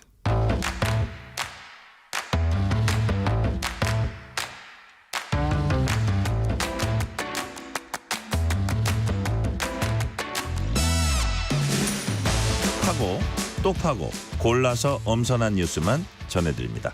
파파뉴 코너, 오늘은 서울신문 손지은 기자와 함께합니다. 손 기자님 안녕하세요. 네, 안녕하세요. 언제 봬도 쾌활합니다. 예. 에너지가 막 분출돼요. 자, 어제부터 22대 국회가 개원했습니다. 21대 국회 말미를 달군 국민연금개혁은 결국 22대 국회로 넘어갔습니다. 먼저 국민연금개혁 왜 필요합니까? 네, 많은 분들이 국민연금을 매달 내는 거를 이제 손해를 보는 것처럼 느끼시는 분들이 많습니다. 네. 그렇지만 우리가 갖고 있는 지금 국민연금 제도는요, 저부담 구조입니다. 그러니까 내는 것에 비해서는 많이 받고 있는 게 맞고요. 현행 보험료율이 1998년 1차 연금 개혁 이후에 27년째 한 번도 오르지 않았습니다. 아직까지도 9%의 보험료만 내고 네. 이 저출산 고령화를 버텨왔는데 이제는 사실 한계에 다다랐고요. 얼마를 내느냐 보험료율 9% 너무 모자라다라는 게 모든 사람의 공통된 분석입니다. 자, 그리고 소득 대체율은 이렇게 국가에 내서 쌓은 연금을 나중에 얼마를 받을 수 있냐를 따지는 건데요. 지금 현행이 40%로 설계되어 있습니다. 2007년도까지는 소득 대체율이 60%까지가 됐는데 요걸 이제 조금씩 줄여서 40%까지 낮춰지도록 설계가 돼 있습니다. 그 이유는요. 맨 처음에 연금 제도를 시작할 때는 사실 국민들이 이게 뭐지? 네. 그리고 이제 가입을 많이 안 하려고 하기 때문에 사실상 이제 폰지 사기처럼 많은 돈을 주면서 이제 네. 가입자를 늘리는 겁니다. 그렇지만 지금 현행 제도로는 우리가 이제 굉장히 심각한 저출생 국가이기 때문에 네. 인구 구조로 이걸 더는 떠받칠 수가 없습니다. 그렇게 돼서 2055년쯤이면은 연금 기금이 소진되는 그런 재정 추계도 나오게 있기 때문에 개혁은 사실 누구나 빨리 했어야 하는 그런 국가의 대과제로 꼽힙니다. 그러니까요. 6년째 그렇게 9%에 머물다 보니까 이제 더 이상 버틸 수가 없는 상황이에요. 자, 윤석열 정부의 3대 개혁, 교육, 노동, 연금 개혁이죠. 네, 그런데 이제 처음부터 많은 분들이 걱정을 했던 게 윤석열 대통령이 사실 대선 경선 후보 때 TV 토론회에서 당시 이제 상대였던 안철수 후보가 우리가 이 자리에서 누가 대통령이 돼도 연금 개혁을 한다고 약속을 하자. 네. 이렇게 말했을 때 뭐 하죠. 안 할 수 없으니까 이렇게 말한 게 사실 대통령이 되기 전에 밝혔던 연금에 대한 유일한 발언이고 네. 또 대선 공약도 아니었고요. 대통령직 인수위원회도 사실 다루지 않아서 우려가 많았습니다. 아, 대선 공약은 아니었어요. 네. 자, 그런데 국회 연금특위 설치된 게 2022년 7월 맞습니까? 7월에 여야가 연금특위 구성에 합의를 했지만 네. 이것도 이제 국회 상황이 대치 상황이 이어지면서 그해 10월에서야 첫 회의가 열렸습니다. 특위 구성은 사실 면면을 보면은 역대급으로 훌륭했습니다. 네. 왜냐하면 위원장은 국민의힘의 주호영 의원이 맡았는데 2015년 공무원연금 개혁 특위를 맡아서 역사상 첫 사회적 대타협 이끌었던 경험이 있고요. 그리고 또 당시에 집권여당 원내대표였기 때문에 이걸 반드시 하겠다라는 의지를 드러낼 수 있는 하나의 장치였습니다. 그리고 이제 통계청장을 지낸 유경준 국민의힘 의원, 또 문재인 정부에서 연금공단 이사장 지낸 김성주 민주당 의원들이 간사를 지냈고요. 또 민간자문위원회라는 네. 것도 만들었습니다. 2015년 공무원연금 당시에 사회적 대타협 기구를 이끌었던 김용하 순천향대 교수 네. 그리고 김현명 전 청와대 사회수석도 참여를 했습니다. 그리고 이때까지만 하더라도요. 정부도 의지가 굉장히 강했습니다.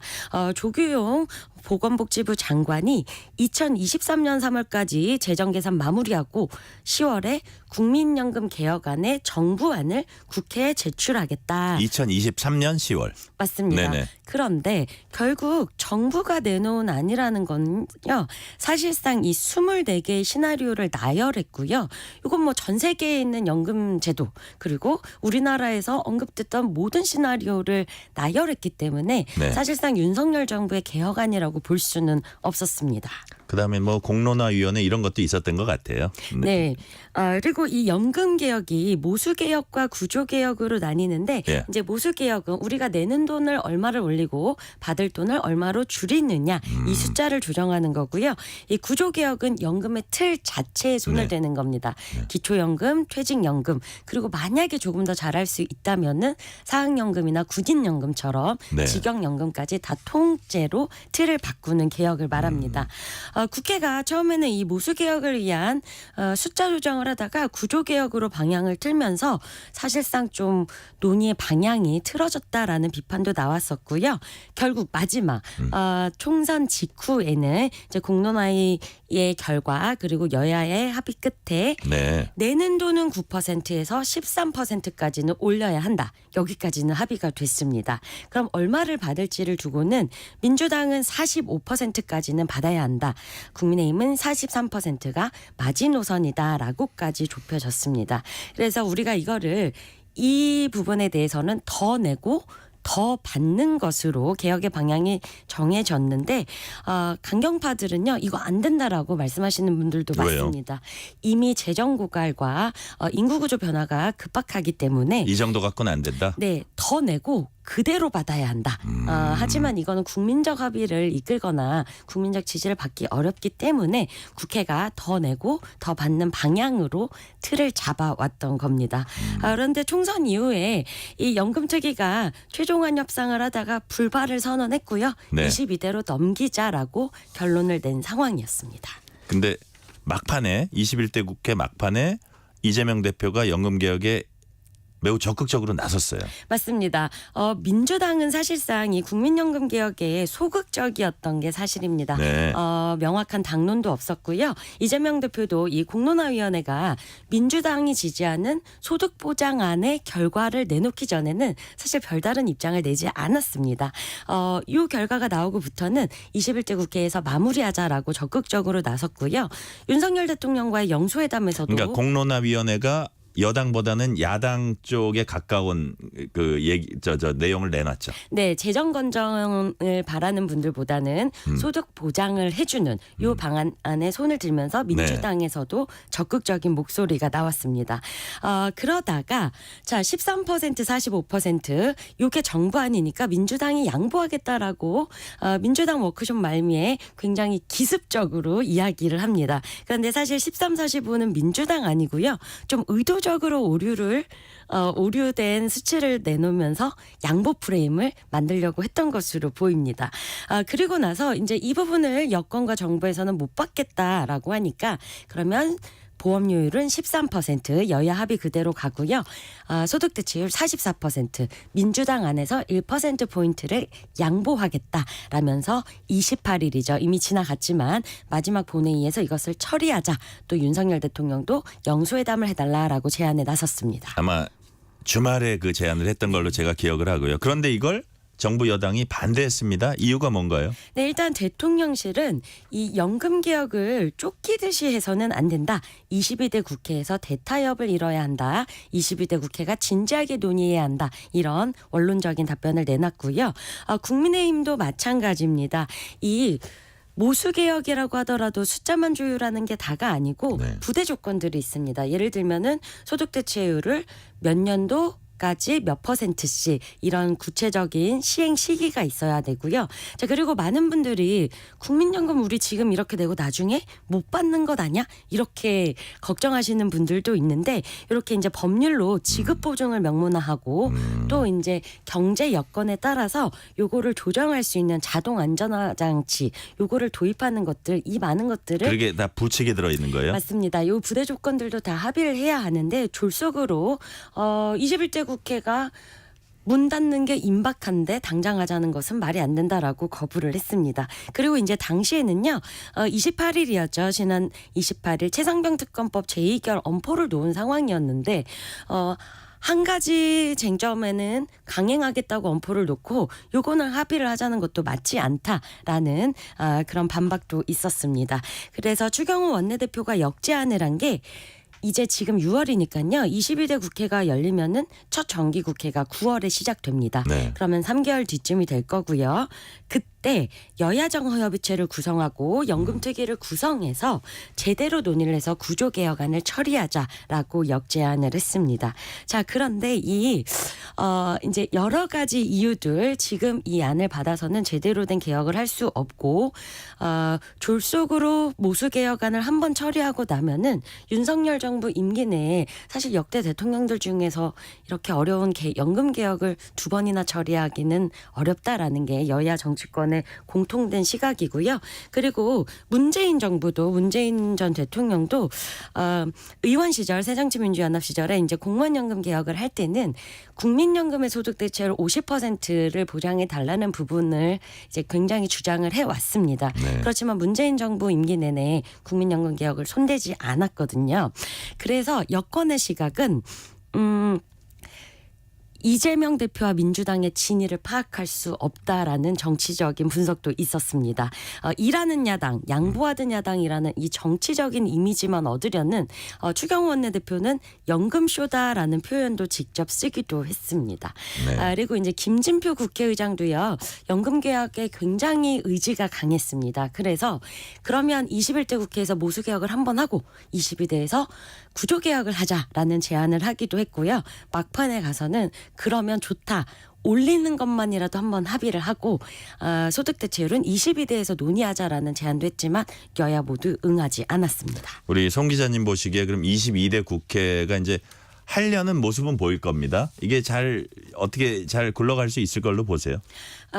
일단 민주당은요. 총선 이후에 민생정당 그리고 이재명 대표는 수권 능력을 가진 차기 지도자라는 이미지를 보여주는 데 총력전을 벌이고 있습니다. 예. 실질적으로도 여러 가지 민생 정책을 주도하려는 모습을 보이고 있고요. 황우여 비대위원장을 만나서도 누가 야당이고 누가 여당인지 모르겠다 이런 이야기도 했습니다. 국민의힘은 이 이재명 대표가 주도하는 판에서 개혁의 대업, 이 개혁의 주체자의 역할을 뺏기고 싶어 하지도 않고요. 그리고 이게 개혁 효과가 그렇게 크지도 않은데 마치 이재명 대표의 양보로 개혁이 이루어지는 듯한 모습도 싫어하는 게 역력합니다. 그러면 이제 22대 국회에서 이걸 누가 진정성 있게 주도권을 갖고 추진하는 데가 남았는데 주도권을 쥘까도 관전 포인트예요. 맞습니다. 그런데 문제는요. 2026년에는 지방선거가 있고요. 네. 2027년에는 대선이 있습니다. 이 전국적으로 굵직한 선거를 앞두고는 여야 지도자 모두 인기 없는 정책, 이 연금을 개혁해서 국민들의 부담, 내는 돈을 올리는 것에 대한 소극적으로 나설 수밖에 없기 때문에 다들 우려가 굉장히 큽니다. 그러니까 송 기자님 보시기에는 이 전망을 좀 불투명 혹은 약간 부정적으로 보시는 것 같아요. 네, 하지만 누구든 이 대업에 용기 있게 나서야만 22대 국회에서 이 개혁을 이룰 수 있고요. 이제 국민의힘 내 당권 주자들 사이에서도 요거 첫 단추라도 깨자라는 모수 개혁파들이 있었고 천천히 논의하자라는 구조 개혁을 주장하는 분들도 있었기 때문에 이제 본격적으로 22대 국회가 개원을 하면은 가장 먼저 연금 투기부터 만들고 좀 진지하게 논의를 시작해야 할 때입니다. 속도전을 가져야 될 거예요. 그죠? 맞습니다. 네네. 오늘은 여기까지 말씀 듣겠습니다. 지금까지 서울신문 손지은 기자였습니다. 기자님 감사합니다. 감사합니다.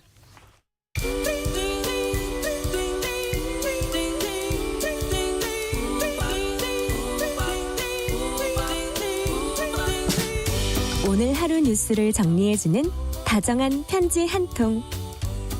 KBS 1라디오 뉴스레터 K.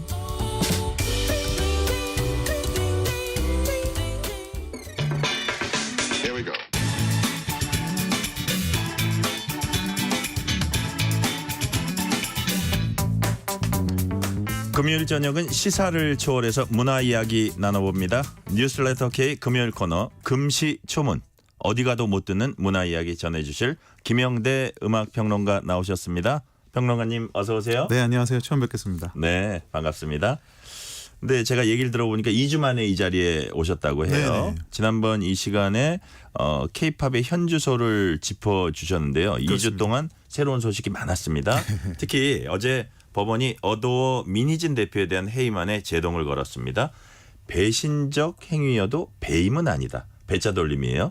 법원 결정 내용 짤막하게 정리를 조금 해주세요. 그러니까 하이브랑 민희진 씨가 이제 어떤 갈등이 있었지 않습니까? 그래서 네. 뭐 경영권 찬탈의 시도가 있다, 뭐 배임의 혐의가 있다, 뭐 등등해서 이제 서로 간의 주장이 있었는데 하이브가 어쨌든 임시 총회를 열어서 민희진 씨를 해임하기 위한 그 의결권을 행사하려고 했죠. 그럴 계획이었고 그러자 이제 민희진 씨가 이 의결권 자체를 이제 막아달라는 가처분 신청을 낸 거죠. 거기서 이제 법원이 인용을 하면서 달았던 그 이야기가 하이브 입장에서 민희진 씨의 어떤 여러 가지 그동안의 정황을 배신적 행위라고 볼 수 있을지는 모르지만 가장 중요한 포인트인 배임이라고 보기는 어려운 부분이기 때문에 배임이 있어야 해임을 할 수 있으니까. 그렇습니다. 이건 또 임자 돌림이네요.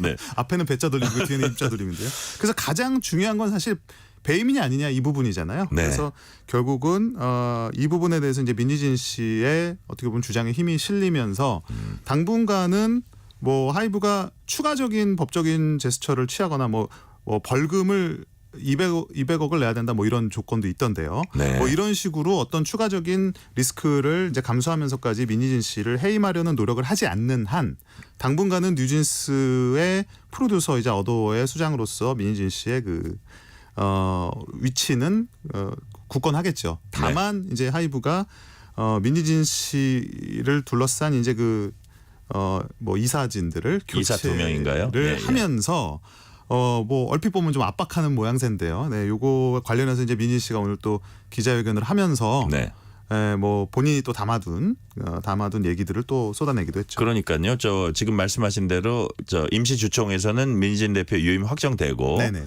이제 이른바 2차 기자회견이 열렸습니다. 차림이나 이제 모습 보니까 완전히 1차 다르죠. 기자회견 때하고 뭐 분위기가 사뭇 다르던데 네. 이런 전체적인 흐름 어떻게 보셨어요? 1차 기자회견은 아마 본인 입장에서는 그러니까 예상하지 못했던, 준비하지 못했던 회견이었을 거예요. 이제 네. 워낙에 상황과 여론과 이제 언론의 질타가 이제 본인에게 쏟아지니까 아마 반전하기 위한 카드가 필요했을 거고, 그래서 딱히 뭘 준비해서 나왔다기보다는 그야말로 본인이 갖고 있는 생각을 아주 거친 방식으로 이제 쏟아낸 거였고요. 이번 2차 날 것 그대로. 죠. 뭐 그래서 우리나라 뭐 최고의 힙합이다 뭐 이런 농담도 이제 나왔었는데 네. 이번에는 다소 정제된 메시지였죠. 그러니까 네. 조목조목 이제 그 관련한 이야기들을 했어요. 뭐 배임이라는 부분에 대해서도 짧은 시간에 성과를 낸 것이 배임이라면 오히려 배신을 한 쪽은 하이브다. 뭐 이런 식으로 이제 이야기도 하기도 했고, 뭐 여러 가지 이제 본인의 입장에서 할 수 있는 이야기들을 뭐 그동안의 소회를 담아서 이제 풀어냈습니다. 네.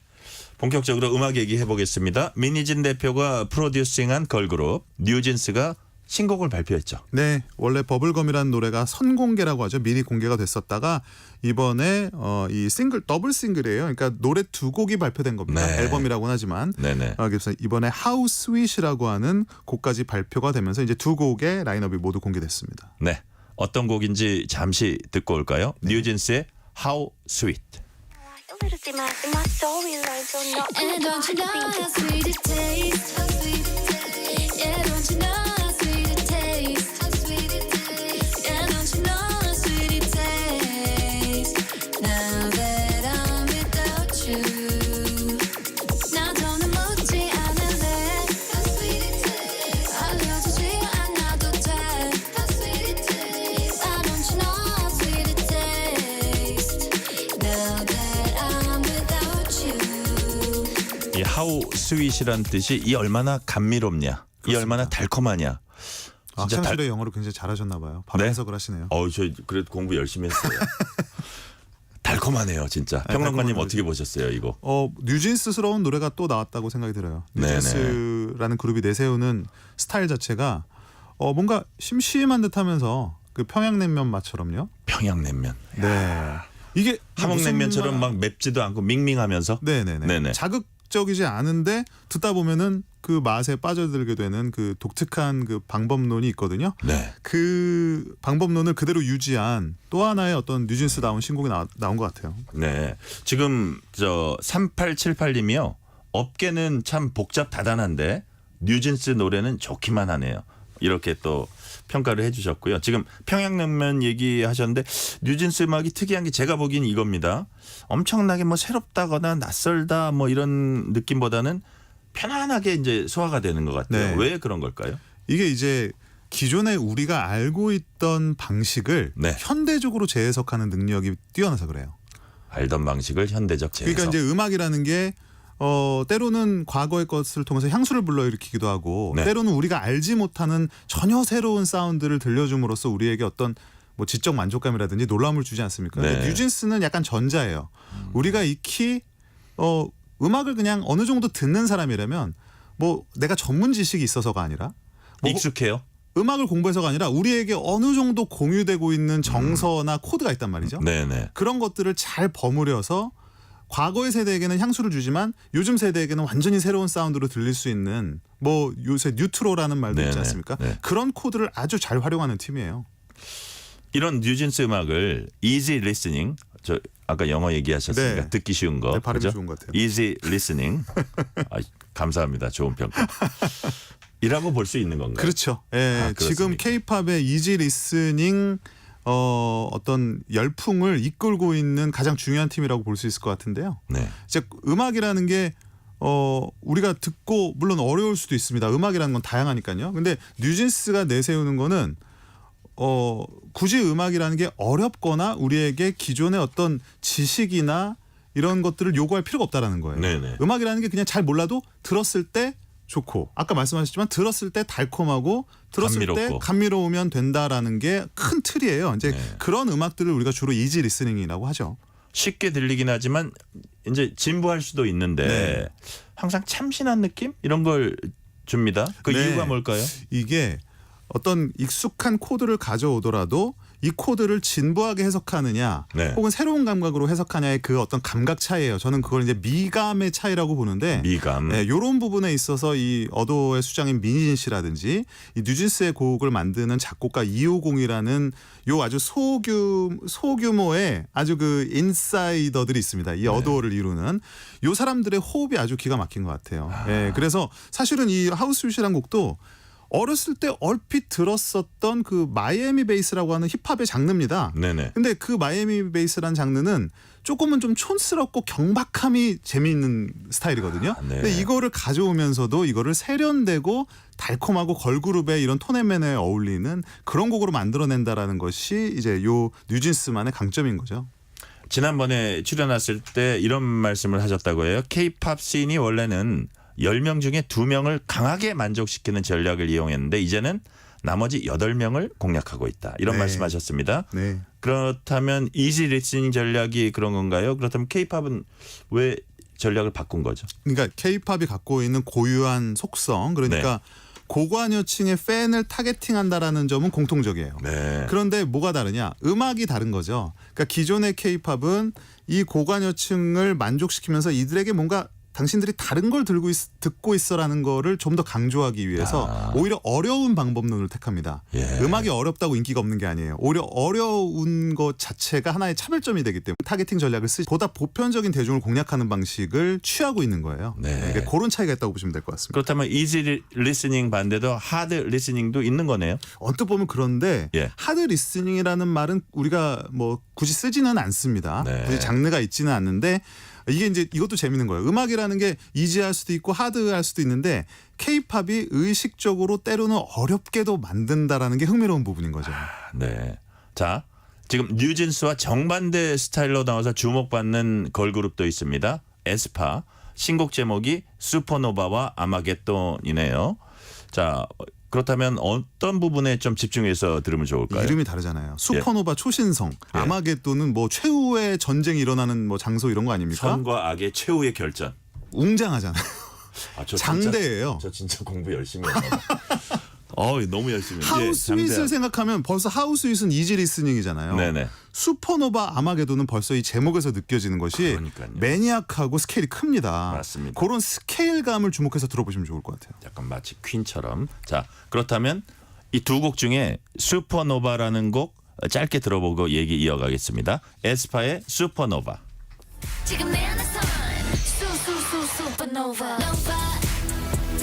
Can't stop hyper stellar 멈춰 그걸 찾아 Bring the light of a dying star 불러내 내 우주를 봐봐 supernova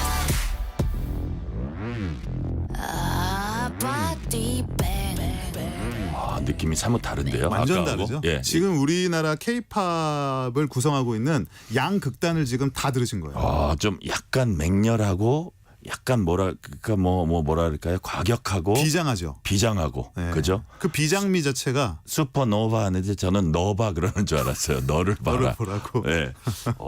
전혀 달라요. 전혀 다르죠.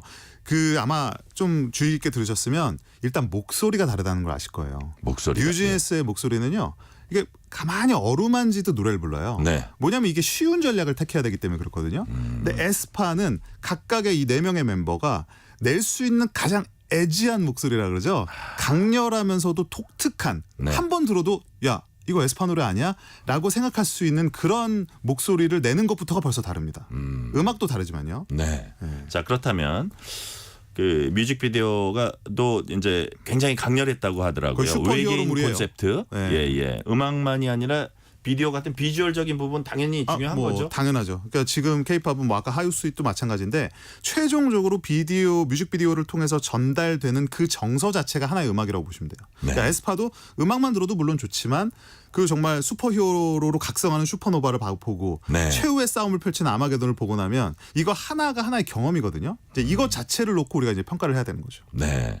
아까 드린 질문하고 좀 약간 같은 맥락인데 에스파의 이런 콘셉트 강한 음악 다수의 대중 만족시키는 최근 전략과는 이제 반대라고도 할 수 있는데 오히려 뉴진스 나오기 전에 K-팝 씬이 이제 채택했던 전략이라고도 해요. 그렇죠. 이런 방향 택한 이유가 뭡니까? 그 이미 대중음악은 미국과 영국이 벌써 양분을 하고 자리를 잡고 있잖아요. 네. 그러니까 K-팝 입장에서는 이들과의 정면 대결을 꾀하지 않고 K-팝만이 잘할 수 있는 누가 들어도 K-팝인 사운드나 어떤 톤 앤 매너가 뭐가 있을까를 고민하다가 이런 식의 음악이 나온 거죠. 네. 이걸 제일 먼저 했던 게 이제 SM 엔터테인먼트고요. 그런데 이제 K-팝 시장이 커지니까 K-팝만을 좋아하는 매니아만 있는 것이 아니라 네. K-팝을 잘 모르는 일반 대중들의 이제 접속 면적 자체가 이제 커지는 거예요. 커지니까. 그러다 보니까 이지 리스닝적인 전략도 유효한 것이고요. 어떻게 보면 지금 투트랙 전략으로 같이 가고 있다고 보시면 될 것 같아요. 네. 뉴진스와 에스파 이 두 그룹이 가진 이제 이미지랄까 정체성이랄까 앞으로 방향성 그걸 좀 짧게 좀 정리를 해주세요. 저는 뭐 K-팝의 양극단이지만 K-팝의 두 가지 상반된 매력이라고 생각합니다. K-팝이 한편으로는 네. 마니아들을 만족시키고 퍼포먼스에서 보여줄 수 있는 그런 강렬함을 내세우는 그룹. 뭐 흔히 쇠맛이라고 표현을 하는데요. 네. 그 음식으로 따지면 마라맛 같은 거죠. 한번 중독되면 빠져나올 수 없는 맛을 추구하는 에스파라는 그룹이 또 한편으로 있고 한편으로는 우리에게 뭔가 공통된 그런 향수와 이런 그런 노스텔지어 같은 것들을 자극하면서 네. 취향을 타지 않으면서 무난하게 즐길 수 있는 하지만 세련된 뉴진스의 음악 같은 네. 것들이 저는 앞으로도 이게 공존할 가능성이 굉장히 높다고 생각을 합니다. 우리가 이제 사람들이 평균적으로 33살 되면 새로운 음악에 관심 없어진다 이런 얘기도 있더라고요. K-팝 잘 모르는 분들이 좀 더 쉽게 접근하려면 어떤 방법을 쓰면 됩니까? 아니 너무 고차원적인 방법인데 이거 좀 민망해서. 아니 괜찮습니다. 뮤직비디오를 켜시고요. 네. 가장 좋아하는 멤버를 찾으십시오. 아, 너무 고차원적이어서 저 실천하기가 어렵겠지만 사람을 먼저 한번 해볼게요. 좋아하면요. 예. 음악은 그 어떤 음악도 다 따라옵니다. 아, 사람을 먼저 좋아하면 그 음악도 좋아 보인다. 네. 그 방법을 하고요.